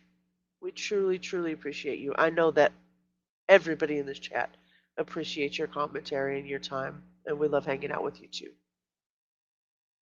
That's not sappy. That's really sweet. Thank you so much. Oh, well, Teresa. In Spanish, we say cada quien, each to their own, right? You can be whoever you want to be on these streets. You can think whatever you want to think, and you are allowed to do so. Oh, it doesn't let me. It doesn't let me bring it up because it's a little tiny picture of real life.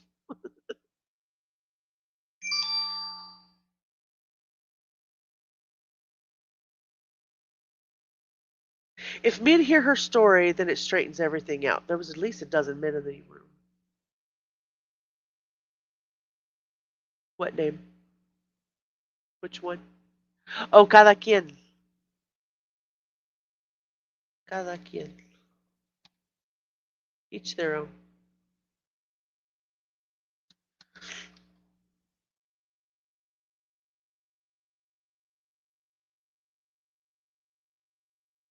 There's a song called Cada Quien that came out a while back with a Spanish creator that I like named Maluma.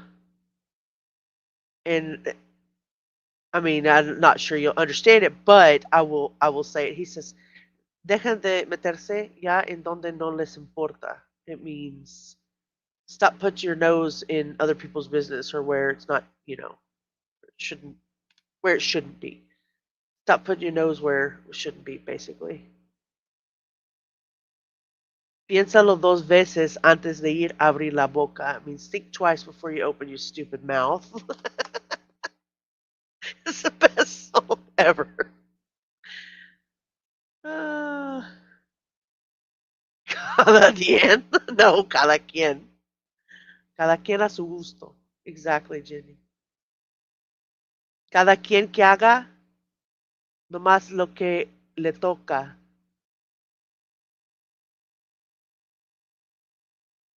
Do whatever the hell that you want. Cada quien que haga nomás lo que le toca. You like that song? Me too. Mira cómo hablan mal hasta de su familia y no me imagino lo que dicen de la mía. Yes, cada quien. You'd have to look it up. It's by Grupo Firme and Maluma, which is a handsome young man in his day.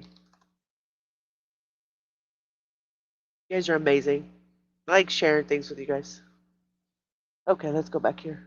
44 minutes. We got to get to cracking. It's 2 hours in. Okay, let me be quiet. About 3 weeks ago. I think it was, 3 weeks ago. Did you, what was that meeting like? I mean, was it volatile or? No, Good it was meeting? real nice. I went out to see him. See, I had been talking to my supervisor.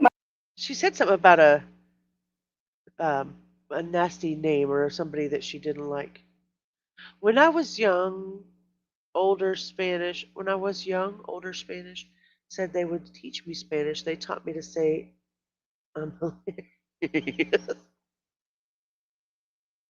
ah!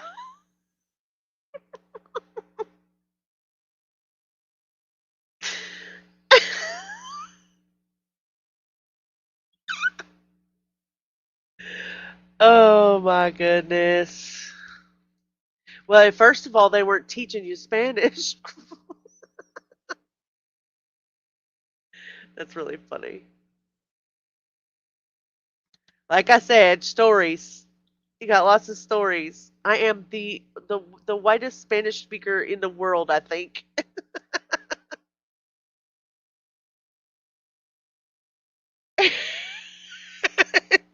Does anybody know what that means?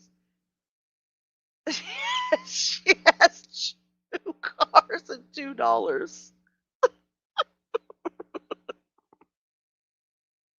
Oh my goodness. I have a funny story. When I was I got married when I was 17, and he was Spanish, and he spoke very very little English at the time, and I spoke very very little Spanish at the time, and I went to go meet his family, and I walked in, and I was like hello, and they're like hola, and so I learned that you shake everybody's hand and you go one by one, and you you meet everybody, you say hello to everybody in the room, you do not reject anybody's handshake, you smile, wave, keep niceties. If they offer you food, you eat it, etc., etc. So a couple of different times that happened, and on the way out of the door they were like adios, adios, goodbye, goodbye, everybody's saying goodbye. And I was like, I want a really solid way to say goodbye, and I want you to teach me a better way to say goodbye, but not just like adios. I want a really good way to say goodbye. And he goes, okay, this is what you do. You walk up to Uncle Jose and you say to him, chinga tu madre. And he's just going to give you a hug, and then we can leave. And I said, that's what I got to say? Are you sure? You're not teaching me bad words, are you? He said, no. Walk up to Uncle Jose and tell him, you know, chinga tu madre. And I was like, okay. So we're on the way out, and I'm like, adios, bye everybody. Tío Jose, chinga tu madre.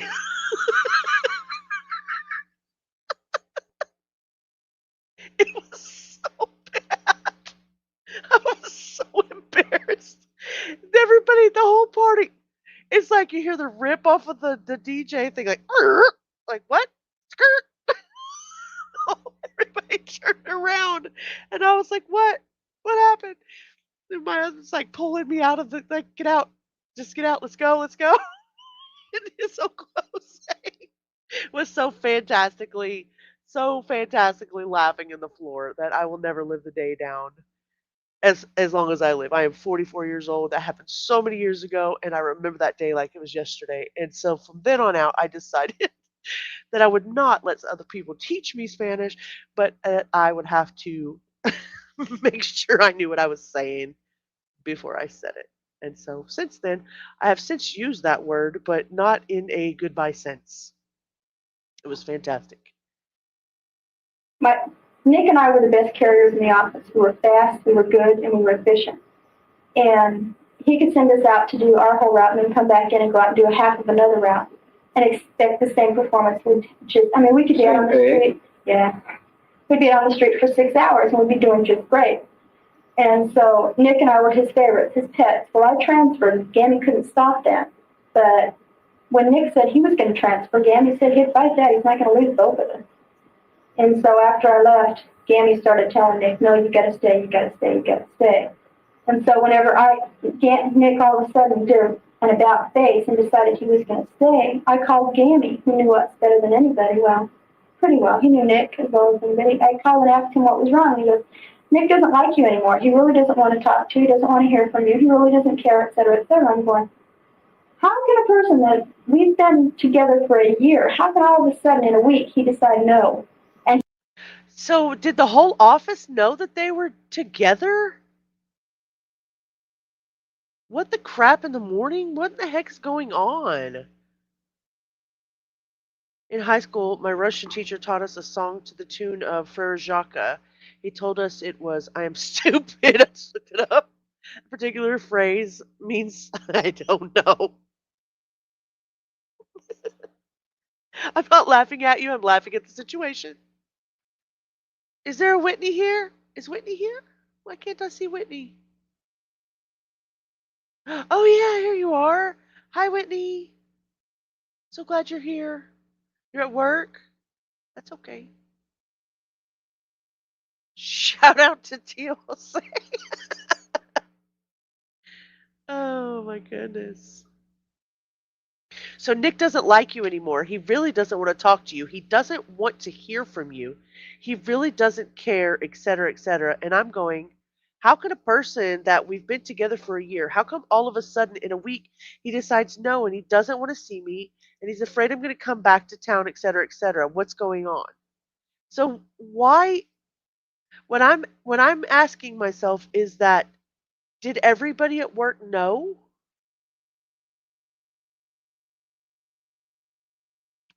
I mean, I'm from the even in the 80s and 90s, I would assume that the love affair in the office would have been secret.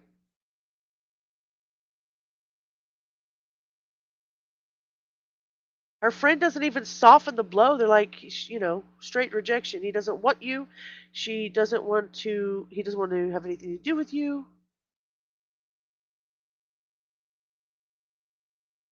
You're as clingy as saran wrap. Probably. She's not subtle. No. If you think the office doesn't know who you're boinking, you're wrong. Y'all don't know how to keep a secret. That's the problem.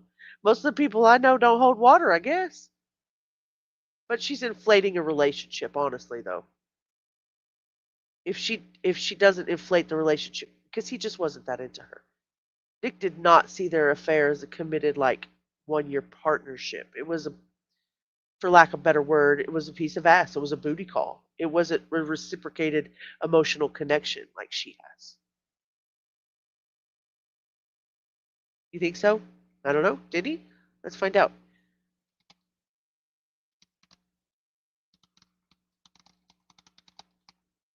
Let's live together for a time. I don't know. We'll see if they said.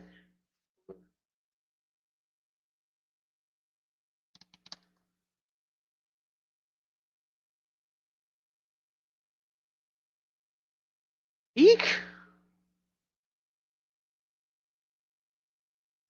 I had not seen that part yet, but we'll go over some of this, and I'm not sure we'll be able to. Well, I mean, we'll be able to find it later, but the little part that I did see was that he had reported to police that Diane was attempting to stalk him and seemed willing to kill his wife if it meant that she could have him to herself, and that comes from that Wikipedia.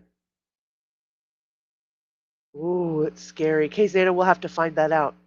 You're probably right. I don't know for sure. Dang, mommy dearest. She probably bothered everyone at his work about him. I bet she did. Well, the 80s was about the time that post office. Yeah, is it really? There wasn't very many stalkers laws back then. That makes sense. She's definitely the definition of postal. You guys think she would have went after his wife if she could have gotten away with it?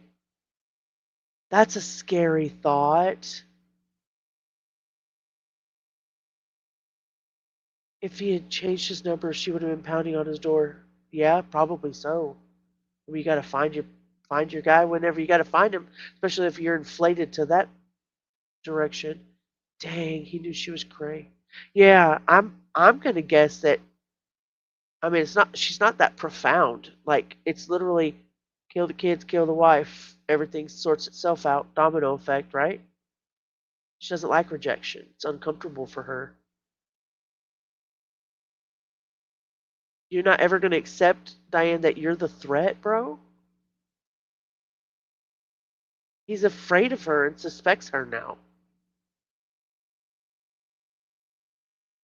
This is crazy.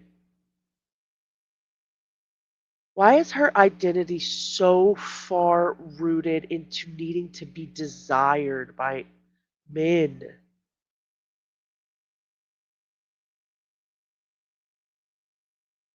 The term going postal came from that time frame. Oh, you learn something every day. I didn't know that. My kids were shocked when I explained going postal's origin. I've never thought about that. I'll definitely have to study up on that because I'm uneducated in that direction. I didn't know where that came from. Interesting. And he doesn't want to see me, and he's afraid I'm going to come back to town, et cetera, et cetera. What's going on? So, and his wife had been calling and harassing me. She called my parents, tried to tell my mother what a whore I was. That Charlene is his wife, his next wife. she would write to me and tell me all these. Basically, what she was saying to me about me wasn't so bad. Like I said, I can live with that. I didn't like what she was saying about him. And so, anyway, Danny was saying terrible things, Charlie was saying terrible things. And so I decided to go back and find out who met. Mumbling. She starts mumbling, but his wife has been calling and harassing me. She tried to tell my mother what a whore I was. So she's still a victim. She's still a victim of the jealous wife. So her pattern so far today: women, enemies, men, validation, wives, obstacles. There you go.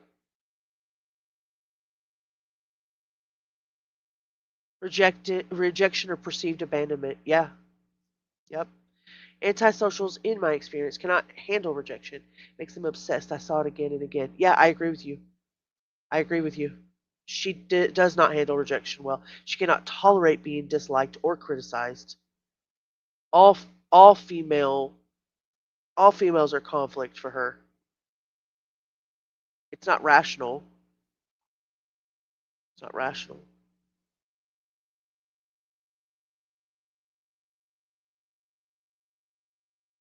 I was saying terrible things. Charlie was saying terrible things. So by accident, she accidentally like admits that she was having. Oh no, Hannah, I'm sorry. She accidentally like admits reciprocal toxicity. So basically, when she says I was saying terrible things, Charlie was saying terrible things, she was making herself. She doesn't usually take ownership of anything. So for her to say that she was saying terrible things is an accident, completely 100% accident. She avoids that shit like the plague.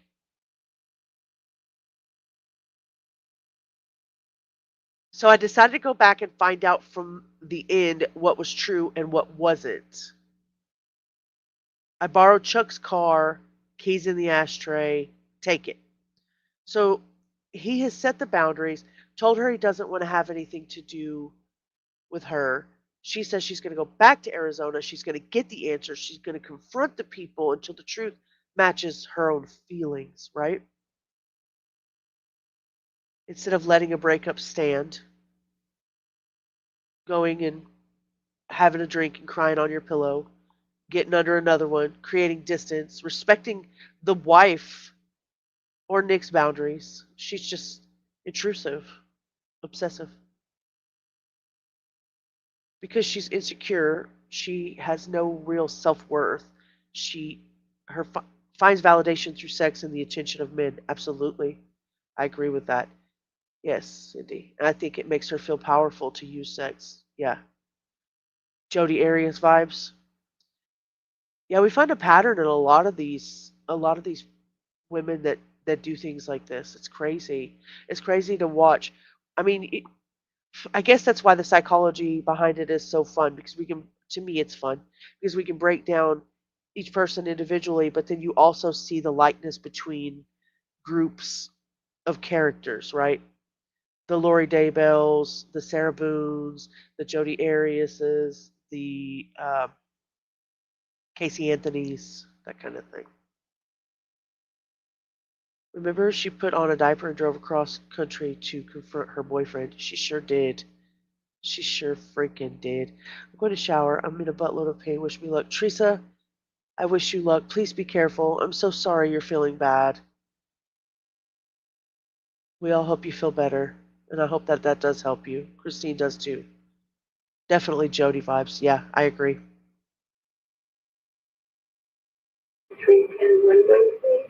What was true and what wasn't true. Yeah, it's still going. It's still going. Okay. So I went back out there and borrowed Chuck's car. Chuck is a sweetie, and he's a real good friend of mine. And I called him up that morning. I said, "Hey, Chuck, can I use your car?" And he goes, "Where are you?" And I said, "I'm in town. Can I use your car today?" And he goes, "Sure. Keys are in the ashtray. Take it." And so I did. And I went out on the street. And first I went and I saw Chuck.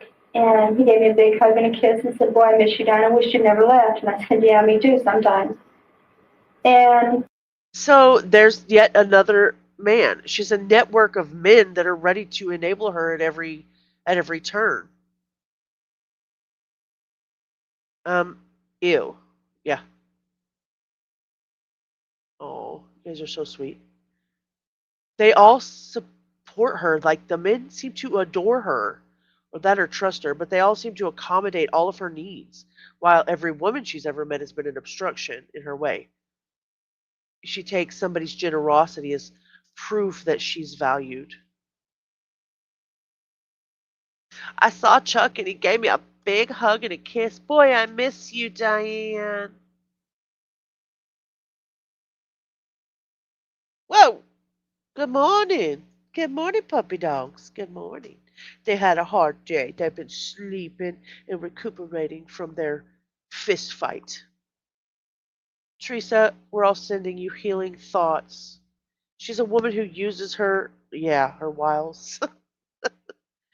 She paints herself as not needing to be, but as fully wanted and missed and adored and significant, central to all the men in her life. It's raining men. Hallelujah. Raining men. Yeah. Man, can you imagine living in this like internal fantasy like that? Being that I don't know. Her talents are geared towards men. Her talents. That is correct.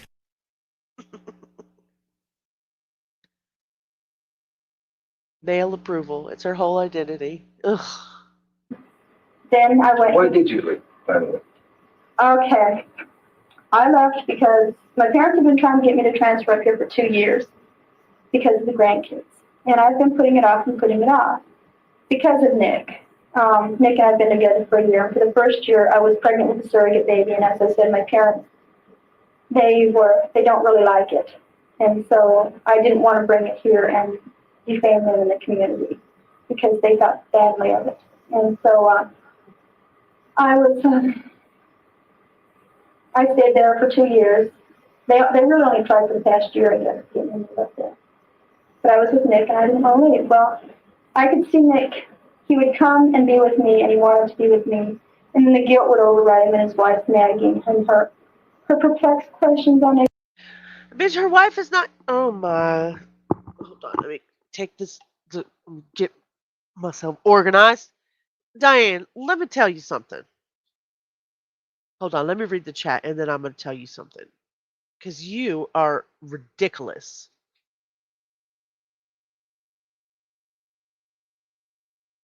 She watched too many episodes of Cheers and thought she was Norm. As are her talents. Yeah. She probably could remove chrome from a tailpipe with her mouth. Oh, my Jesus. Edith, how are you feeling? I'm so glad you're here. Curious. Oh, okay. You are not right. Nope. Mm-mm. That is not correct. Because according to the encyclopedia of...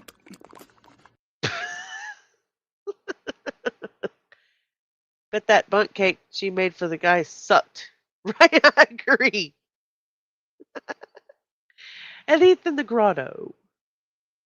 So glad to see you. Bellis. Okay, I left because my parents wanted me to transfer because of the grandkids. So she's presenting herself as uh, obligated. I'm a good daughter. I'm sacrificing things for my parents. No, no, you could stay. You could stay. We don't mind. I do hope you're feeling better as well. She's doing the image management thing right now. Ew. Too many women are easy and think men like them for their personality. No, lady, it's because your coochie is all inclusive. Whitney. That is not correct. Because according to the encyclopedia of... She ain't no Sharon Stone. Oh, I just got back from the emergency. Oh, girl. I'm so sorry. Yeah, get to feeling better, please. Please get to feeling better. Jeez. She's still saying that Nick and her had been together for a year, so she made this complex choice, a noble, considerate choice to do the right thing. I stayed because of Nick. He wanted to be with me. Nick is pursuing her, needed her. He was emotionally dependent on her. She stayed because of him. Then the guilt would override him, his wife nagging, her perplexed questions. What happened to us? She frames his wife as being a nag. So rude. Anything to try to destabilize the positive in the relationship that they might have while he's trying to recover from an affair that he should have never had. Oh, yes, Nightbot, thank you. Please smash the like button if you don't mind and subscribe if you haven't. I would love to see you guys again in chat. She's living in a Lifetime movie that she's making up as she goes. Yeah, make sure you take care of yourself and get plenty of liquids.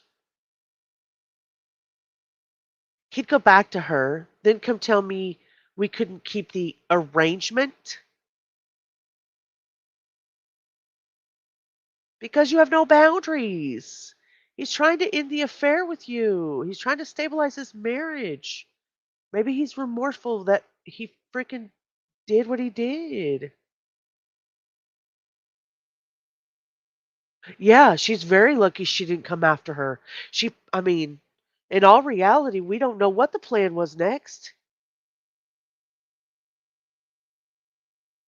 Mm. Like, I don't understand what's happened to us, et cetera, the guilt would just flood in on him, and he'd go back to her. And then he'd come and tell me, no, Diane, we can't keep this arrangement anymore because it's driving me crazy. And I'd cry and I'd say, fine, whatever. And within a week, he'd be right back because he really enjoyed being with me. We really were a good team. We worked good together. We laughed together. We could do anything together, and it complemented each other. We were just made for each other. And he couldn't fight that. And he loved me, and he couldn't fight that. But he would always be overridden with the guilt about her, too. He says, one day he said, at night when I go home, he and his wife used to sit at the kitchen table and talk. He goes, I can't even sit and talk to her anymore because I see you instead of her. And he says, I just can't do it. When I lie down at night in bed, I think about you instead of her. I can't keep doing that. And so. Oh, yeah, Diane, because you're so irresistible, unforgettable. You're so dominant in his man's mind. You're the real partner he wants. That's why he keeps leaving you and going back to her.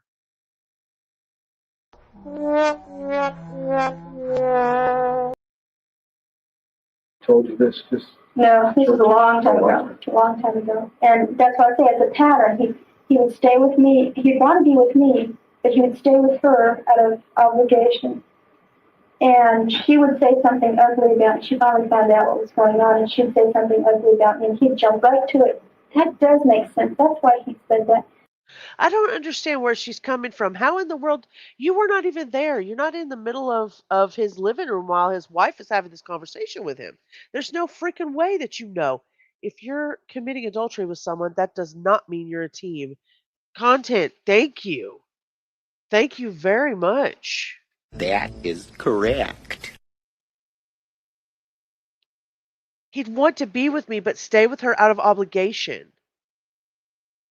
You're inflating your own self-esteem, dude. If he loved his wife, he wanted the stability of going back to her. You should have just respected the boundaries. He wasn't staying with her out of, well, I mean, maybe he was staying with her out of duty. I don't know. But the fact that is he took an oath. She'd say something ugly about me and he'd jump right to it.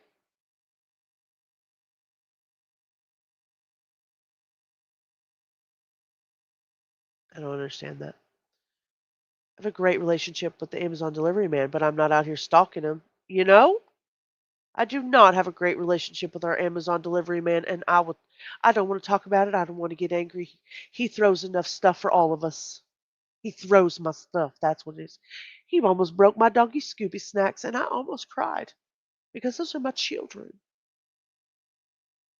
Ante, it's really nice to see you. He'd jump right up and believe her because he says, she's never lied to me before. Why would she lie to me? And then it would turn out I could prove to him that it wasn't true, whatever she had said. And he would say, oh, okay. And just different, I can't think of any specific instances right now, but different little things like that. She would, like, okay, one time she said I called and hung up on her. And Nick says, where were you last night at 4:30? And I said, I was driving from here to Phoenix. And he says, why? And I told him why, and he says, oh, why? And he says, because Charlene got a hang-up phone call, and she says it was you, and I just wanted to make sure it wasn't. Well, if it was a hang-up phone call, did they have caller ID in 1983? How the hell did he know? Or how the hell did she know? Here's an idea. Don't mess with a married man. Oh, phenomenal. Oh, Nick. Yes, she has nicknamed him Robert Knickerbocker. Nick Knickerbocker. Or she fell for the lies of a man who cheats. I love you, but I can't leave because. Cindy, that is a great point. That is a great point. Yeah, that's the nickname. Yeah, don't get me wrong. I'm not saying that he's innocent in this at all, by no means. But if he's trying to set up boundaries and trying to patch up his relationship, the least you could have done was respect those boundaries. No caller ID for everyone. Star 69? Whitney. Smartass. I see what you did there.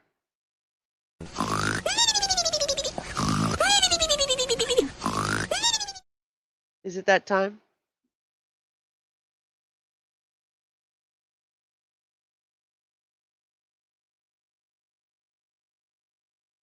But he believed her until I could prove to him that I was on the road. How the heck am I going to call? So it's just things like that. He's too ready to believe the worst. Typical, I guess. I never thought that of him. I never thought of him as a typical person, but I guess in a way he is. But he doesn't like kinks, like I said. And if I'm calling and harassing Charlotte, he doesn't like it. But anyway, so he was caught between doing what he wanted to do and what he felt that he needed to do. So this last time he moved out of his place. He was living in an apartment. He and I were getting along just fine. And then Charlene did something. And it just screwed him up real good. And he said, that's it. I'm taking off for Texas. They came from Texas. I'm going to go think for a while. And he took off for 2 weeks. He didn't tell me he was leaving or anything. And I was pretty much staying with him at the time. And he had been promising to make me popcorn and stuff like that, which he never got around to making the popcorn. So random.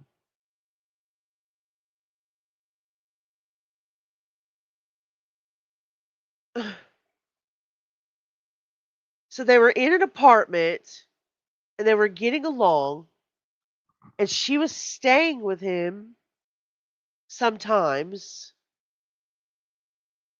which led her, I mean, he kind of led her on to believe that they were in a more stable relationship if he got an apartment and he was away from her.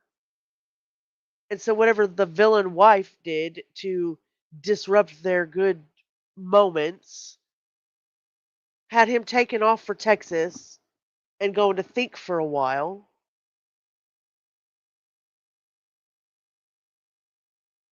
To distance himself or whatever. He didn't tell me he was leaving or anything. So he did or he didn't, because you said he said, that's it. I'm taking off for Texas. I'm going to think for a while. And then you turned around in the same freaking sentence and says he didn't tell me he was leaving or anything. I was pretty much staying with him at the time. He'd been promising to make me popcorn. So she's saying that she stayed with him 1 day, 2 days, 6 months? I mean, put a timeline on it. This is confusing as hell on purpose. He could have called the operator and asked. In the 80s, was it like that? Could they have called the operator and asked? I guess that's probably true. I didn't think about it that way. Where are the kids when she's staying with him? You dial 0 and talk to a person back then. Oh, okay. Hmm. Let me put this in perspective. In 1983, I was 2. I was 2. Yeah, the story keeps getting worse and worse. Bizarre, yes. Charlene, was that her oldest? Yes.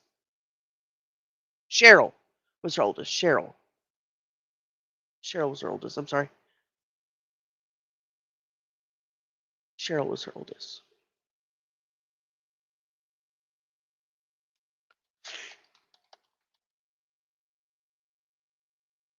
Charlene was the neighbor. I'm sorry. I'm so confused. I was confused for a second there. Cheryl was the oldest. Charlene was the neighbor and a friend.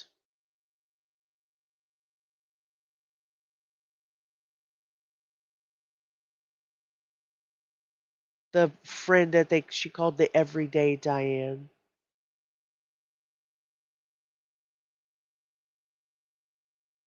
No, Sharon was Nick's wife.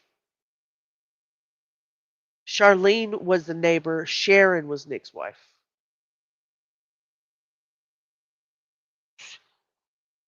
We're gonna have to write all the. We need a. Who's got the whiteboard? We need the whiteboard, or we need a cork board with all the tacks and strings. Sharon was the wife. Charlene was the neighbor. Yeah, there we go. Mm-mm-mm. Mm-mm-mm. He had been promising to make me popcorn. He promised to make me popcorn. Does that mean that you're going to have future babies? Popcorn is not intimate.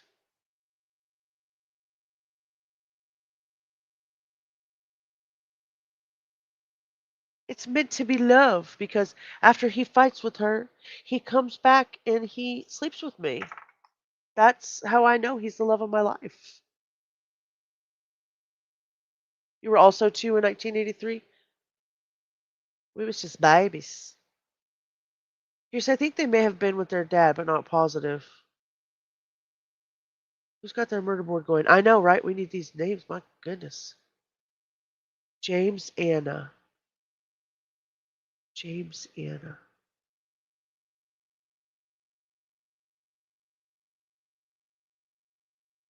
Was 23 and had just come out and having a great time in the clubs.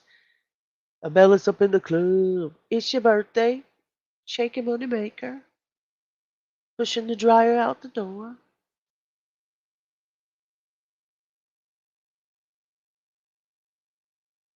Well, in my experience, yes, popcorn equals love. Oh, my goodness, Orange Rose, you and I, we're going to have to talk. We're going to have to talk.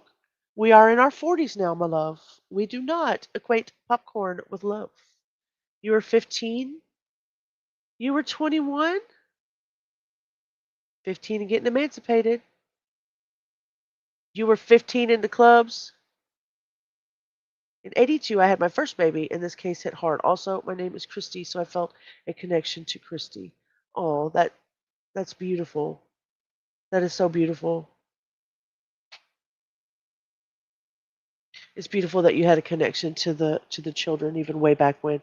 That's a long time to feel a connection with a case. Now, you talk about cheesecake, that equals love. Cheesecake equals love. Right, babe? It sure does. Popcorn does not equal love, but cheesecake does. Even my husband agrees. Going to work? Yeah. All right. I love you. I love it. Please be careful. I will. Hey, hey, thank you so much. Be safe. The year of freedom. I was 23 and pregnant with my third child. Wow. Oh, okay, Samuel. Thank you. We'll try. Maybe we'll skip it this time and do it next time. Appreciate you though. Hey, Abel, let's do the honors. Thank you. Oh, I've been saving it. You. You need to leave. You need to leave. Samuel, at least be a good troll. Dang. Mwah. Be safe. It's an order. Oh, Bella's just super cute. Super cute.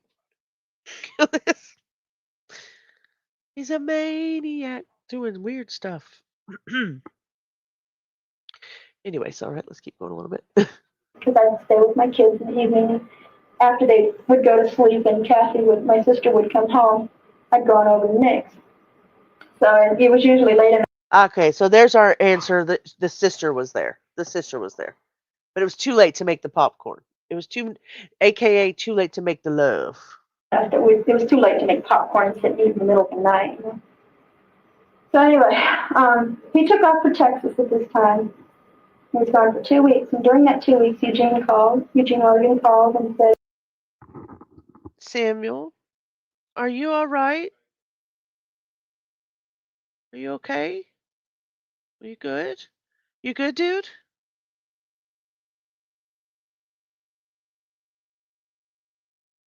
Alright, you had the right to remain silent. Anything you say and can will be used against you in the court of law. You have the right to talk to a lawyer and have them present with you while you're being questioned. If you cannot afford to hire a lawyer, one will be appointed to represent you before any questionings if you wish. Alright. You good, dude? All right. I hope you're good, dude. Yeah, I think so, Hannah. Yes. Yes, please. Interesting. I'm hoping he's okay. He's having all kinds of issues. He's having problems with breakfast. He's having problems with his meals. Blink twice if you need help. Samuel. My goodness, I'm worried about him.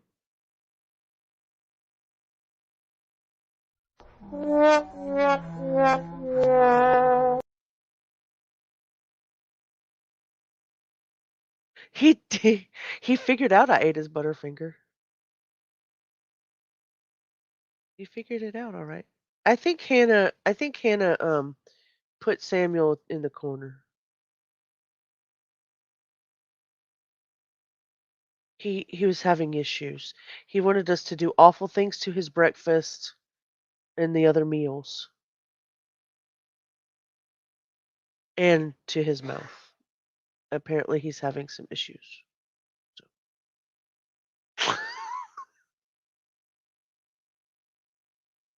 Troll on, 18-wheeler. "Hey, you want to transfer to Eugene?" I said, "Yes." And the reason I took the transfer was because I couldn't stand to watch him go crazy forever. He would have forever gone back and forth between her and me, and it never would have resolved anything. I would have been his mistress forever and ever. And I don't like that. I'm better than that. I deserve better than that. I deserve as better as much as anybody else.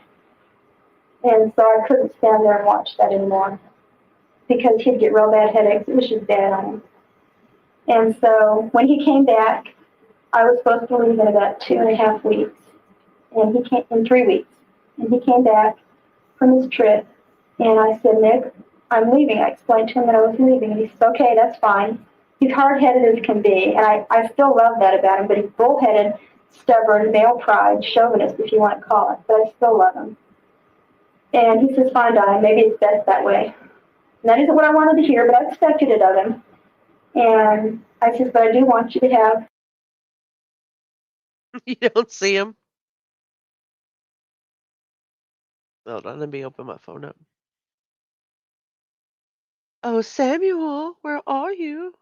Did you delete your own self? Have you self-deleted? Off of the chat?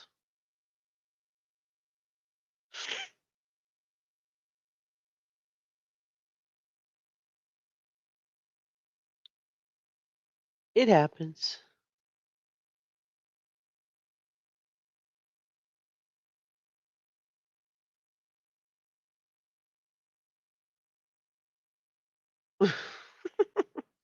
Freedom is good for body and soul, Abellis. That sounds like an adventure. I agree with that. Let's see. I agree with that.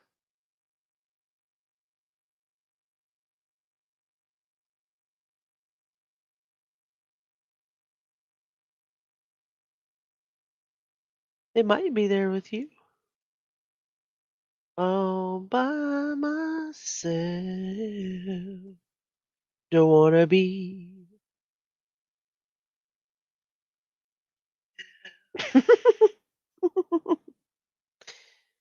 Well, maybe they deleted their own, stuff. That's cool. They can do that. Troll on 18 wheeler. Yeah.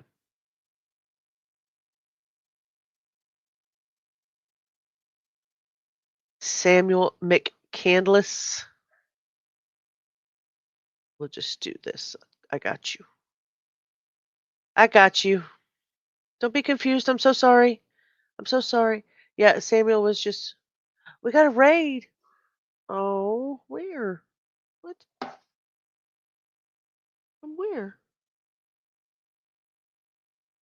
She said Nick was coming back in 3 weeks and she was leaving in 2.5. But when she came back, she said, "Yeah, yeah. Hello, everybody. Welcome in from wherever you're coming from. I can't see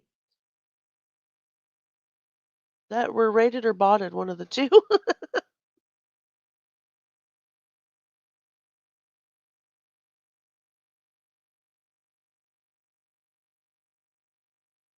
Yes, I know. I gotta get it. Popcorn. You know you've made it when you get the popcorn.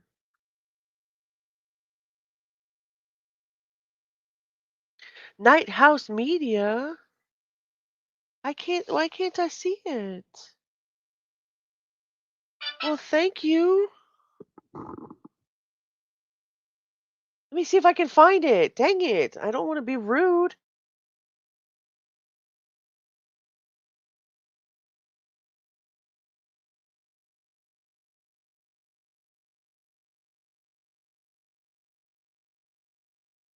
Everybody, welcome. Just those just coming in that I can't even see. Oh, thank you so much. I really appreciate that. It's my first ever raid. Thank you. I really appreciate that. Everybody, meet Rat House Media. Thank you so much.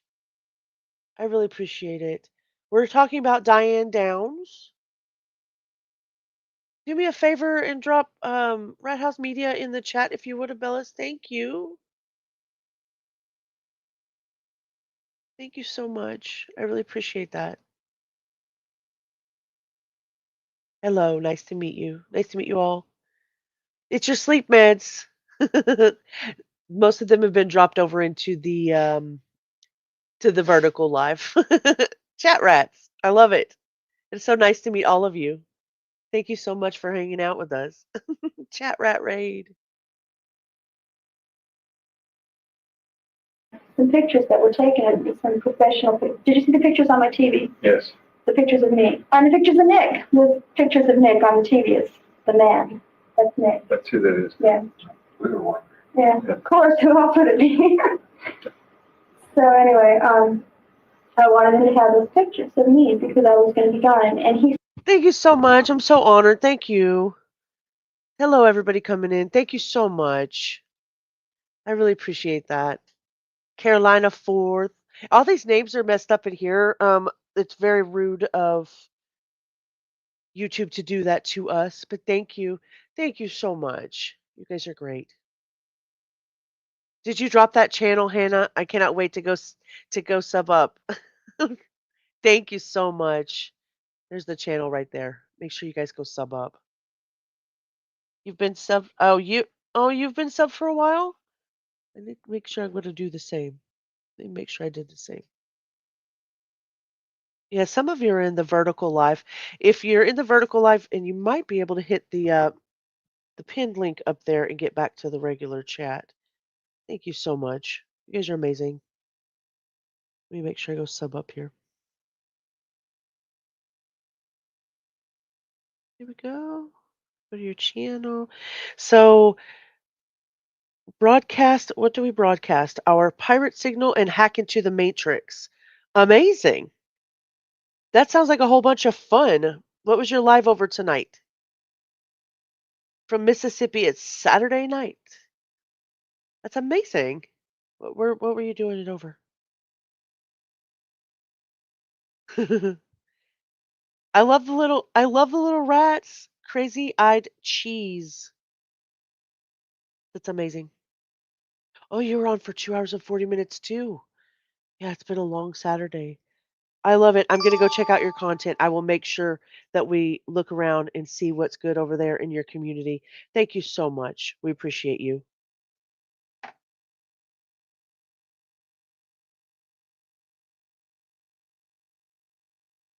The vertical live. So I guess StreamYard, this thing where I stream from, a lot of people that use OBS, I don't know if they have it or not, but they call it Mars. So you're able to stream both the regular live and a vertical live at the same time. So if you back out of the vertical live and go to the channel, you can see that there's two lives playing. One has a phone by it, and the other one is just regular.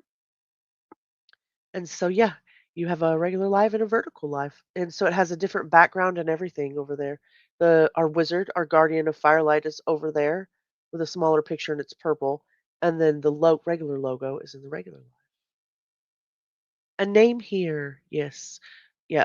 I don't know, YouTube's done us dirty. We talked about a lot of random stuff. I'm definitely gonna have to check it out. Thank you very much, Abellas. True crime trials, etc. I love it. What's the last trial you covered? I'm gonna love it. I bet I will. Oh, you guys are mad Danny went to bed? I'm sorry. You guys are amazing. Southern cats, most of them are over in the vertical live with the telephone, so it's hard to see them. Going over. Whoa. Okay. Wow. Thank you. Thank you, Mr. Danny. We appreciate you. We got rats and trolls. The trolls gone, but the rats are still here. It's amazing. Yeah, the name thing is very annoying. Hopefully they'll get that fixed. Hi, nice to meet you. Oh, okay. Most of you met through the Karen Reed trial. Okay. Very good. Very good. So they're going through a lot of stuff. That Karen Reed trial is still going through growing pains, isn't it? I think we met, most of our chat met in Allegedly Speculating. And then in Allegedly Speculating took us through the Madeline Soto case and the Sebastian Rogers case. There you are. Now you're over here. Turtle Riders. Bye, Danny. It was nice to meet you. You're trying to free Turtle Boy. Yeah. You guys are amazing. You guys are amazing. Thanks for hanging out with us. Like I said, we're going over Diane Downs. This case is like 42 years old, and this delusional hag just had her 2025 parole hearing, and we went over a 5-day series on that. She's very narcissistic. She's a little egotistical. She has some problems. She's self-inflated. Free Turtle Boy. Turtle Boy makes you giggle, especially over his Lauren Matthias coverage. Yeah, that's right. We did meet on the Allegedly Speculating Lives. His eyebrows, they be thangin'. His eyebrows will be thangin' for sure. I've seen them. I have not covered Lauren Matthias or Turtle Boy's eyebrows, but I have seen them, and I do agree. He's definitely a brow daddy. You guys are great. Eyebrows. You guys are great. That's funny. Free Turtle Boy for 99 cents a day. You too.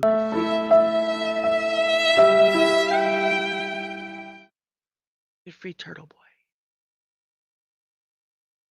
What area am I in? As in location? You dropped the Crime Con body cams. You're going back to bed. Thank you so much, Allegedly Speculating.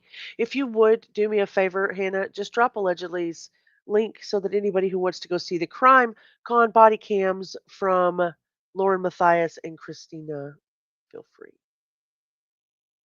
That needs to stick. Turtle Boy and the Sharpie eyebrows. So have you guys gone over the Lauren Matthias stuff and the 9-hour live? We did not. I think allegedly speculating went over a bunch of that. Me, I stuck to, like I said, Diane Downs and her delusional self. And we've gone through her 2025 parole hearing. We're going through the bedside interrogations, and that's what we're going to get through today. And then tomorrow we're going to pick up the 2 audio diaries, and then we're going to go through Robert Knickerbocker, aka Nick's secret recordings. It's going to be great. Thank you so much. I appreciate you. Yeah, I saw that. I saw that he was covering it. I didn't get a chance to watch.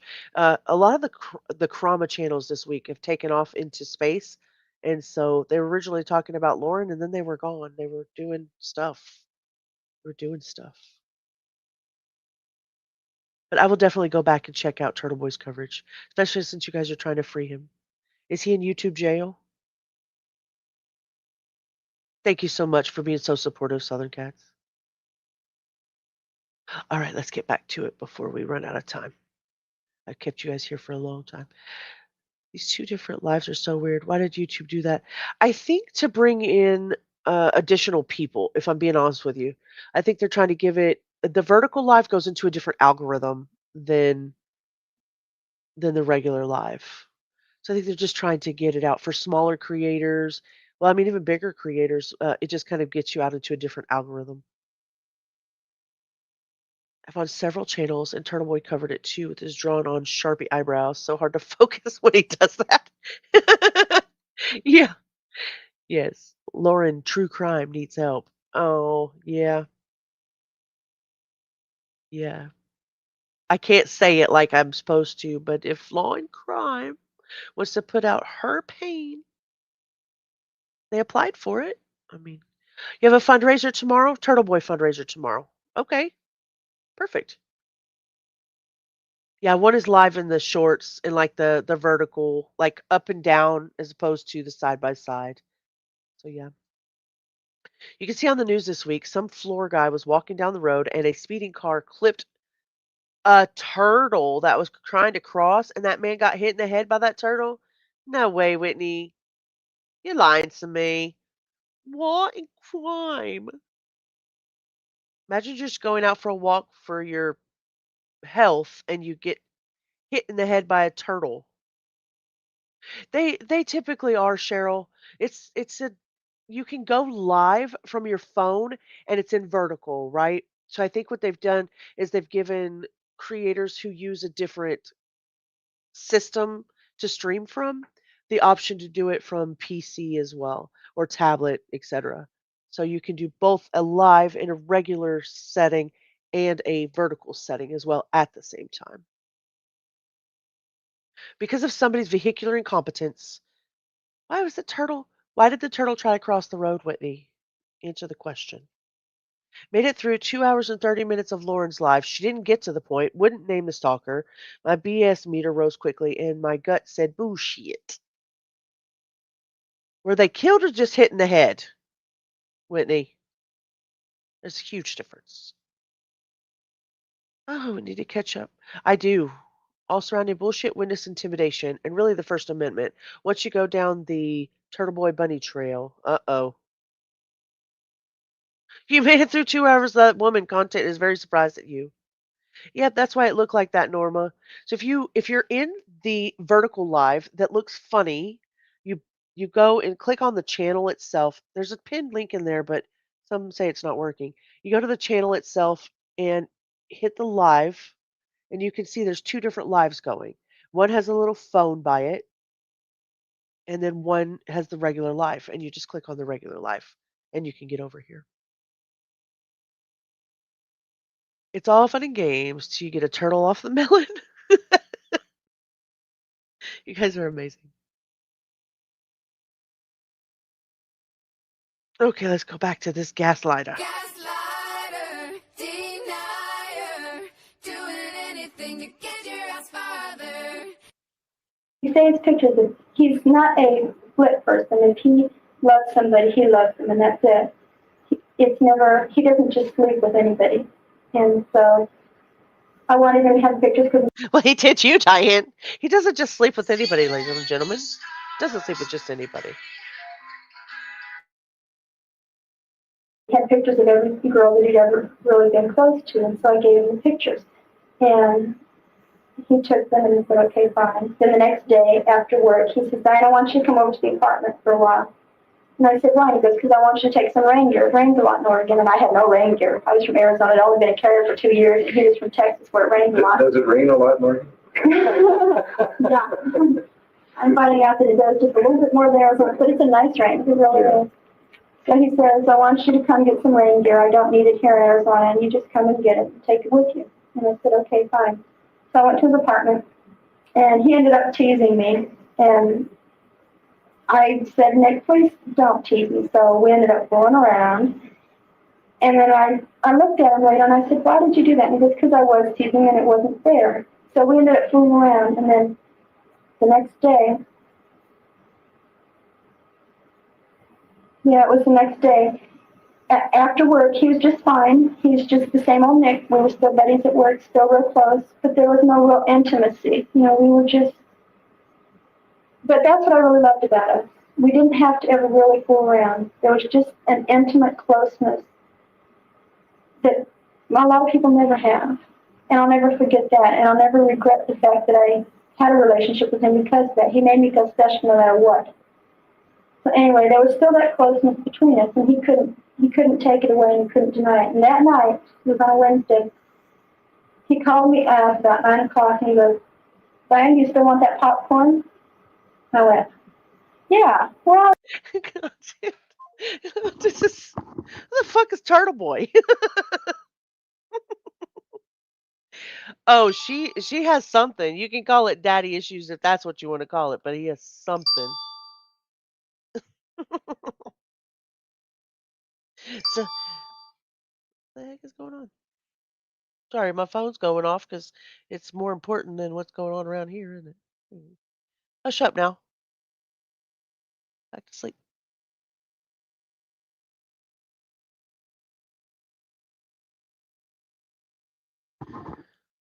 Oh, K Swan, thank you for coming in. Hi, nice to see you.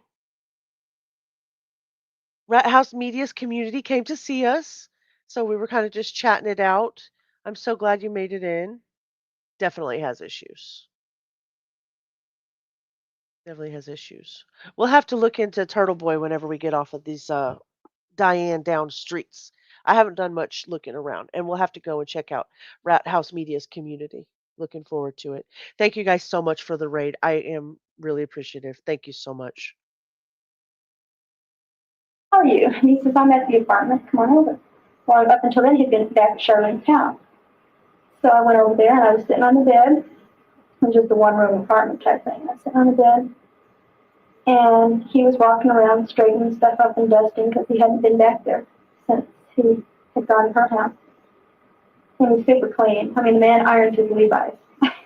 He's immaculate. And he was walking around and I said, I kept biting my tongue and I said, Nick, I am dying to find out what is going on. And he goes, nothing. I haven't been drinking. I haven't been smoking. Charlene and I haven't had a fight. I'm just not happy there. I'm not comfortable with her. I want to be with you. Why does she keep calling this lady all different names? Is she? Hold on, hold on, hold on. What does she say here? She's about to piss me off. I sat on the bed. He was walking around, straightening stuff, dusting because he hadn't been back to the apartment. He's super clean, irons his Levi's. Gotcha. He's walking around. I kept biting my tongue and said, Nick, I'm dying to find out what's going on. And he says, nothing. I haven't been drinking. I haven't been smoking. Charlene and I haven't had a fight. Is it Charlene or not? What the heck? Why does she? I think she's saying the wrong person. Ugh, this is annoying as hell. All right. Who is, or was, I guess?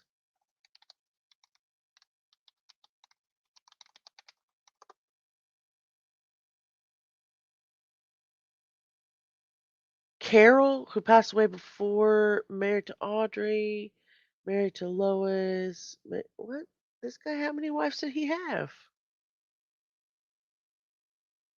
I'm developing dual personalities.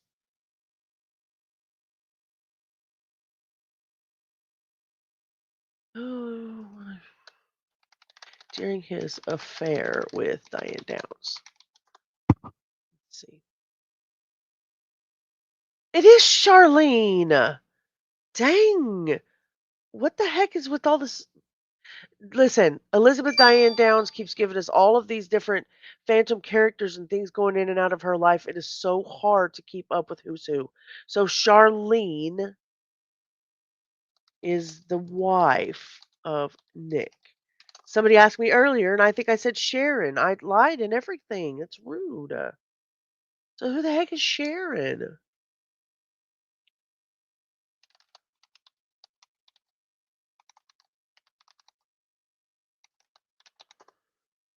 Disposable. Disposable. Christy was her daughter. Charlene was the wife. I don't know who the heck. So who was the freaking neighbor? Oh my goodness. All right. Well, to hell with this person. Cindy? At best. At best. I'm dying to find out what's going on. Bitch, you're the mother of your injured children and your dead oldest child, but you are dying to find out what's going on. It's a poor choice of words, if you ask me.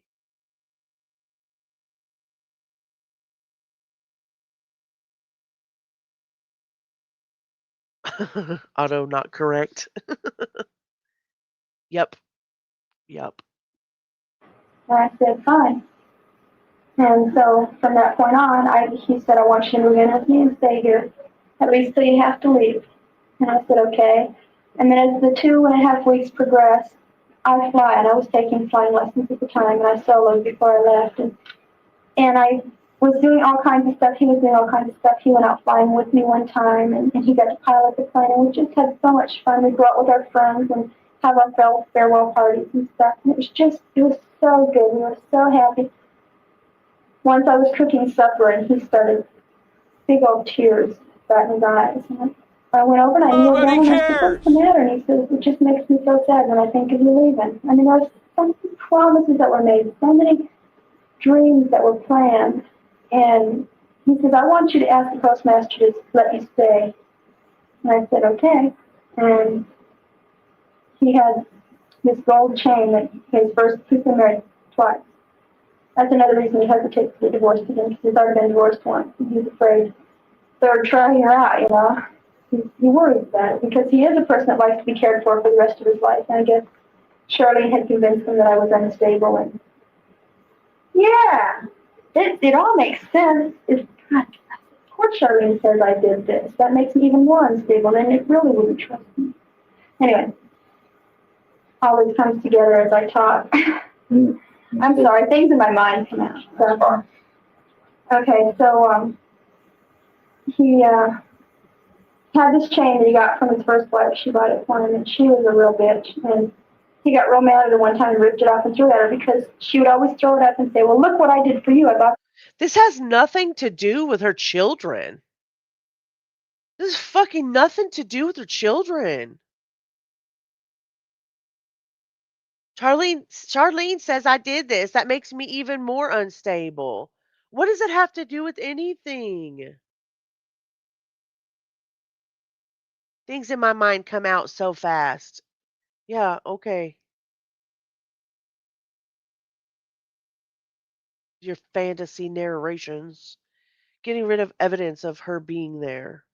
With that many men, it would be hard to keep track of the wives' names. I agree. She's got this long story about the first wife and then some object and then fighting and then ripping chains off and violence and what are you talking about, bro? Whoop. Yep. Turn right. Wow. Why does she always demonize that wife too? She always demonizes the wife. How the F is she talking about her ex dude's wife in an interview about her kid's death and shooting? Absolutely. And why are they letting her? Why are they letting her project? You know? Charlene's the real danger, not me. I'm stable. He's the only person who ever wore that chain. Well, the symbolism of your little pure romantic, chain. It almost never comes off. He's so loyal. Well, when she says later that maybe Charlene did it, oh my gosh, does she say that shit? She's all over the freaking she's making me feel like I'm all over the place. Off that chain, it was $150 or $200 or whatever. And look what I've done for you, and you're doing nothing for me, et cetera, et cetera, you know? Yeah, that's exactly what he thought. Big deal. Big deal. We'll be looking forward to seeing you again, Colleen. Thank you so much for stopping by. Horse chores at 5 a.m. Yeah, that comes early. We'll drop by and see the horses. We'll definitely have to come by. Thank you so much, Colleen. Sleep sweet when you get there. She's so much more concerned about Nick than anything else. Absolutely. It proverbially letting her hang herself. Absolutely. Dang it. All right, let's listen. So he ripped it off and threw it at her and didn't put it on until he was getting his divorce. And then he put it on, and he's worn it ever since. Well, he and Charlene had a real big fight a few months ago, and she ripped it off, gouged a big hole in his neck, and broke it. And that's the second time he's been off in his life. And she went and got it fixed and apologized and everything. He put it back on. He's the only person that's ever worn that chain. It's only been off those 2 times. And when I was there at the apartment one night, I wear 2 gold chains with a diamond on it. And he goes, "Take that shit off your neck." And I went, "What? My gold and diamond?" He said, "Yeah, take it off." And I took it off, and I said, "All right, why?" And he goes, "Because you're going to wear this. You're a mixed woman." And I said, "Okay." And he took his chain off, and he put it around my neck. And at that Excuse me? Excuse me? What? Your next woman? Huh? Wow. So he blatantly went out with her and friends while married? Really? Apparently, this dude doesn't give a shit about anything. He just comes and goes literally as he pleases. Stable as a 3-legged chair. that isn't love. I mean, the chain that's never been off his neck except in 2 heated battles. There's nothing. There's so many promises and so many deep feelings. I know he really cared. Did he take that back? Or? No. I agree. He did ask if I would send it back. And I said, exactly. I can't take it off. Because he told me, "Don't you ever take that off." When I went back to Chandler this last time to see him, that's what we were leading up to. Chandler the last time to see him. Yes, it's not just you. It's supposed to be about her children. And it is exactly the same as the parole hearing and the parole hearing before that and the one before that. The diaries are even worse. Full of nonsense. Nothing to do with the case, and no one stops her from rambling. They never have. Isn't that odd? In all of these years, they just let her freaking talk about whatever, however, whenever. Attitude. When I went back to Chandler this last time to see him, one of the purposes was to find out who was lying. Was Gammy and Charlene lying, or was my heart lying? Was all the things that Nick and I did together, all the happiness that we had, was that all just a lie? Or does he really love me? And maybe he's trapped there for a reason. Like I said, Charlene's family has money. Maybe he's afraid of being stuck. I don't know. He has admitted that. He says, "What if they stick me with all the bills and we get nothing? What if she gets a huge amount of alimony and we've got nothing?" And stuff like that. He's afraid of money and power, and her family definitely has that. And so I had to know for myself who was lying, Gammy and Charlene or my heart. And so I went back there and I saw Nick. And I just walked up and I said, "Hello, Mickey, how's it been?" And he said, "Fine." "What are you doing here, Diane?" And I said, "I just talked to him." And I said, "This chain is not my chain. I don't care if it's $500 worth of gold or not. It doesn't mean a damn thing except the love that you put around my neck. And it's not mine. It's not mine to keep. And if you don't want me to be in it one day more, then I shouldn't have it. And I said, I want you to have it back. And I tried to take it off and I still couldn't. I said, I just can't do it. Will you please unhook it? So he did the clasp. Oh my God, today. Nope. I want you to have it back. I tried to take it off. I couldn't, so I had to get him to unhook it. You make a freaking ceremony out of everything. Who the hell are you? 50 Shades of Delusions. Absolutely. You're living inside this prophecy that you're saying this guy kind of allegedly made to you. The next woman. You're the future.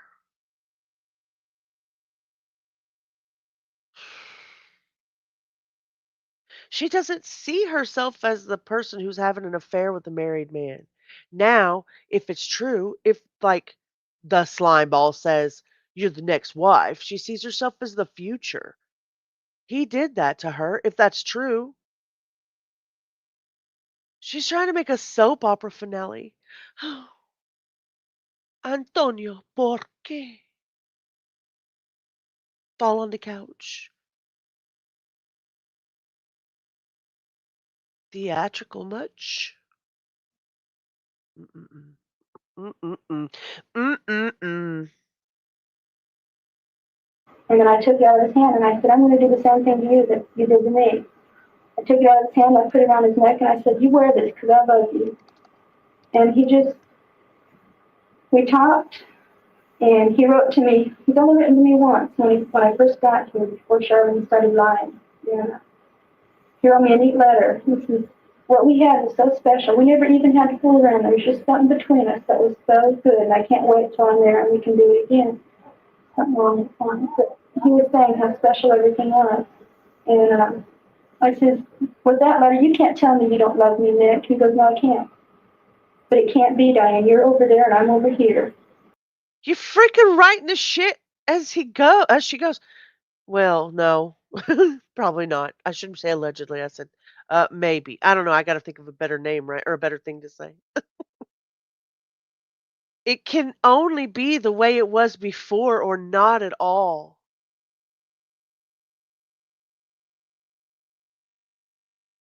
What we had was so special. I can't wait until we can do it again.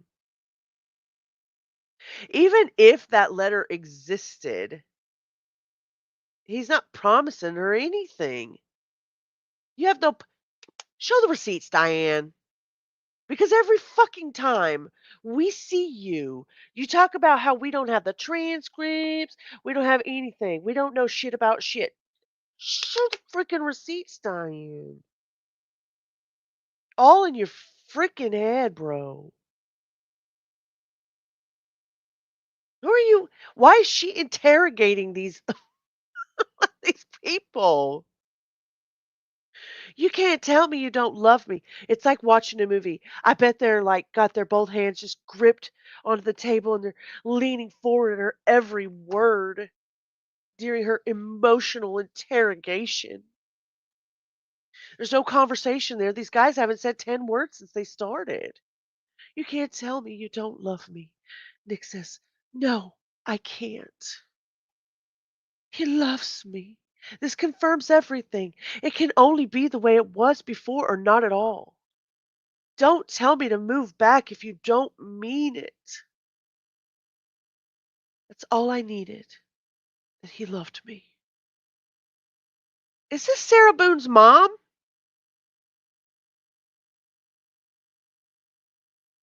If he loves me, I win.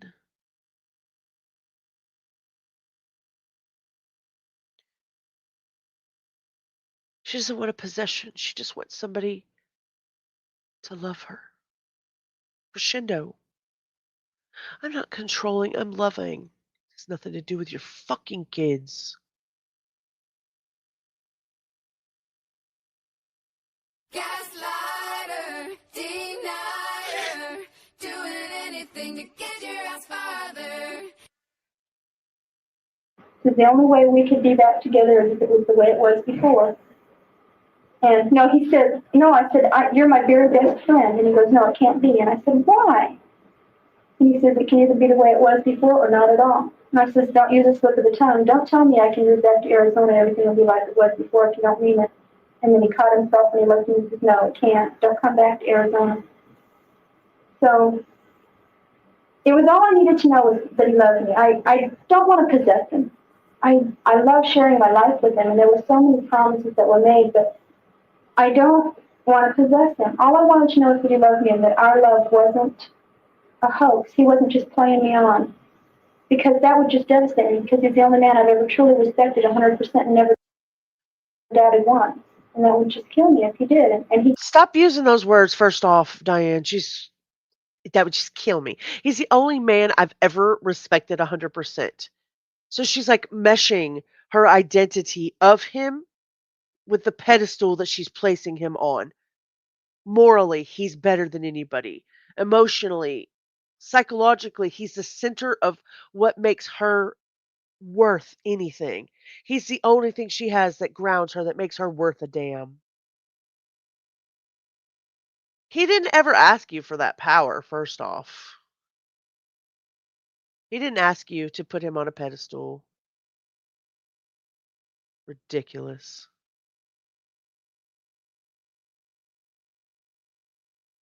Oh, yeah, could be. Sarah's mom or Jody's mom. He didn't, and that's all I needed. And I went home and I was so happy, and I told my parents, Nick loves me. Whether he's here or not, it doesn't matter. He loves me, and that's all I needed to know.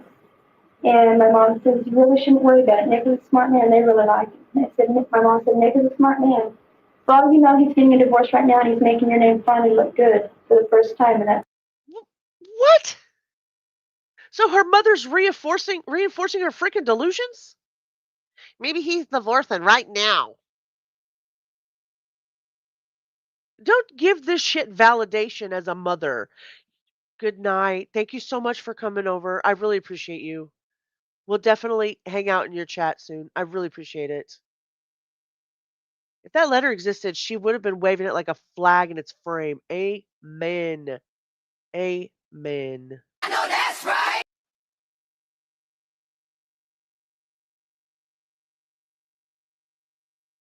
Why do your don't mother dearest, do not affirm her fantasy and give her permission to believe in this false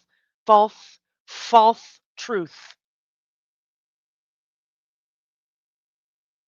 She only keeps the pieces that sustain the fantasy, and if you add to that, you're an enabler. You're as bad as she is. Maybe that is where the codependence comes. Like you said, we haven't gone over the full Wikipedia and decided what the relationship between her and her mother was. Let me get a glass of water. I'm so sorry.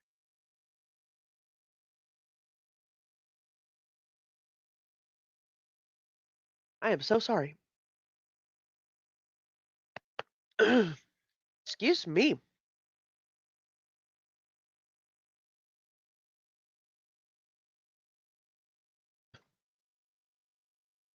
Don't read your Discord messages from until you're off stream. Okay. I promise I won't. Christine, thank you so much for the $4.99 super sticker. Tell me what it is. Can I see it? Let me see if I can go in here to the live and see it. And see what it is. Live. Live. Hello. Are we live? Yes. Live. Oh, I love it. It's like a lemon. Hey, hush, hush, quiet. It's a lemon and a tiny. Is it a lemon and a tiny lime? It's too cute. Thank you so much. Curious, you're amazing. Let me say thank you properly. And I really do appreciate that.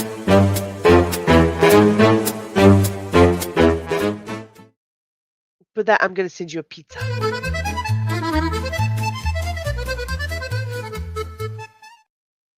We have a special today. A Christine special. I think it's like a lemon and a little lime. It's a little baby lime with sunglasses. That's the cutest thing ever. Thank you so much. I really appreciate that, Christine. It's been an amazing evening with you guys. So it's fixing to close out on us. I know it is because we're at the end, the 1 minute mark. All right, let's see what she says to close this shit out. Post office.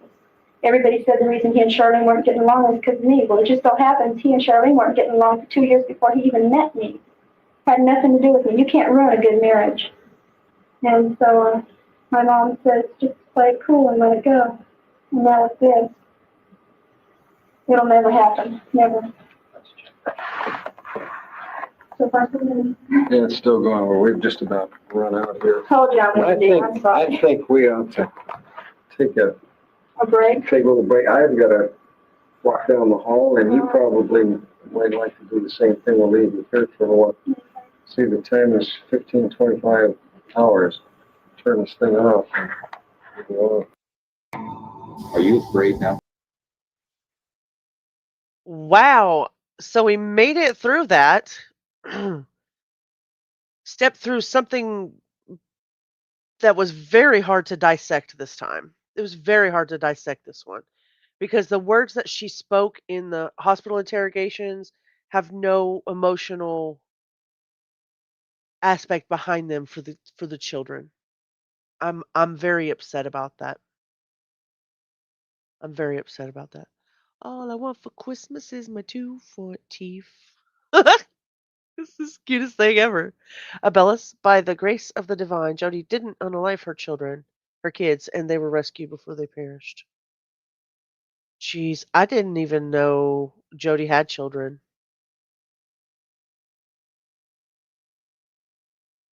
Didn't have any idea. She's given her account, but she's like building a story like brick by brick. Some alternative world that she believed in from the beginning. So I mean, some of the story is the same from the parole hearing, but very little of it actually matches the timeline that she said.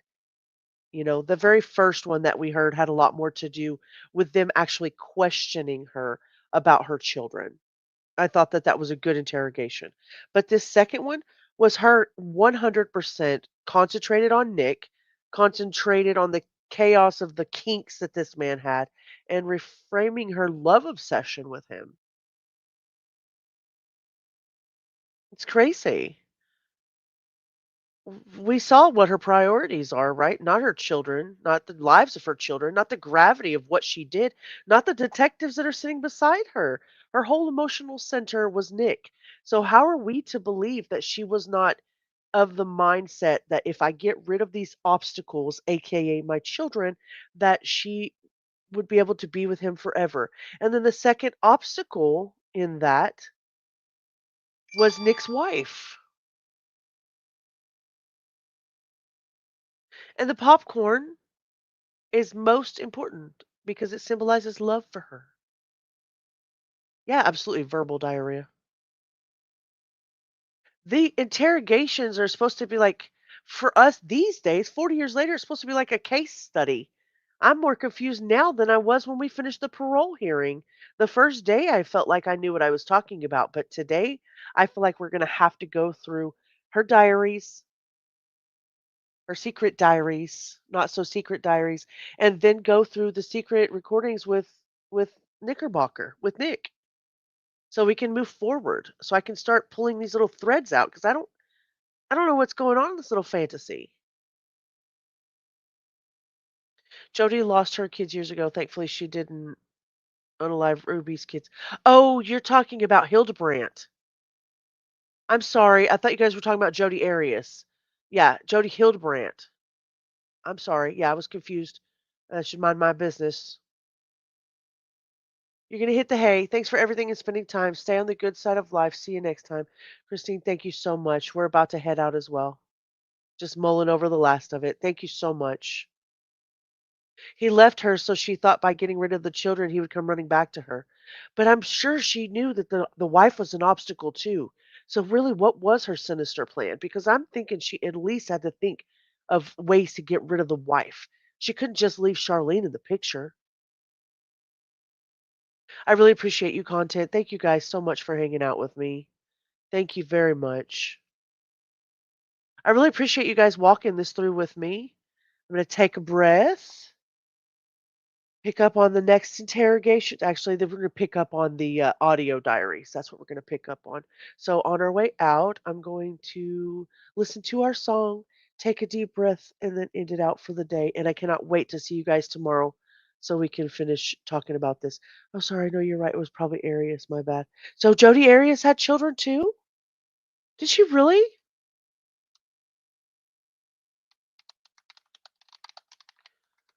Let me look. Let me look. She had siblings. Jody's at Arizona Department of Corrections today. No, Jodi Arias didn't have any children. Okay. Okay. I was thinking, like, well, we're talking about Hildebrandt then. Thank you guys. Thank you for hanging with me. And thank you for covering this with me. There's no reason for me to do this if you guys are not here. Stop. 2, 3, breathe. 2, 3. Make your way to sense. Thank you all so much. I really appreciate everything you do for me. We'll see you again tomorrow.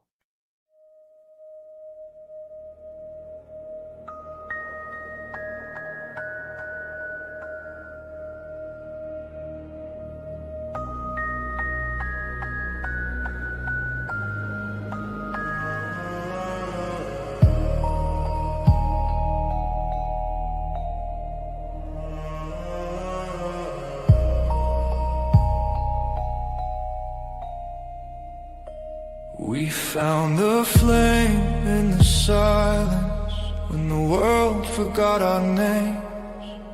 Whispers turned to promise. In the dark we stayed the same. Ashes carried stories, falling stars and sleepless nights. Every scar became our glory, every shadow fed the light. We are the ones who guard the fire, through the smoke and through the fight, bound by truth, by heart, by wire. We keep the echoes burning bright. No crown, no fame, no higher name, just sparks that cut the endless night. We are the guardians of firelight. Broken glass and faded letters. Truth is heavy but it sings. In the quiet we are tethered by the warmth that justice brings. We don't bow to false horizons. We don't fade when others hide. We are born from fallen icons. We are flames that never die. If the light should fade away, we'll breathe it back, we'll make it stay. Every tear's a spark in gray. We guard the light, guard the flame. We are the ones who guard the fire, through the smoke and through the fight, bound by truth, by heart, by wire. We keep the echoes burning bright. No crown, no fame, no higher name, just sparks that cut the endless night. We are the guardians of firelight.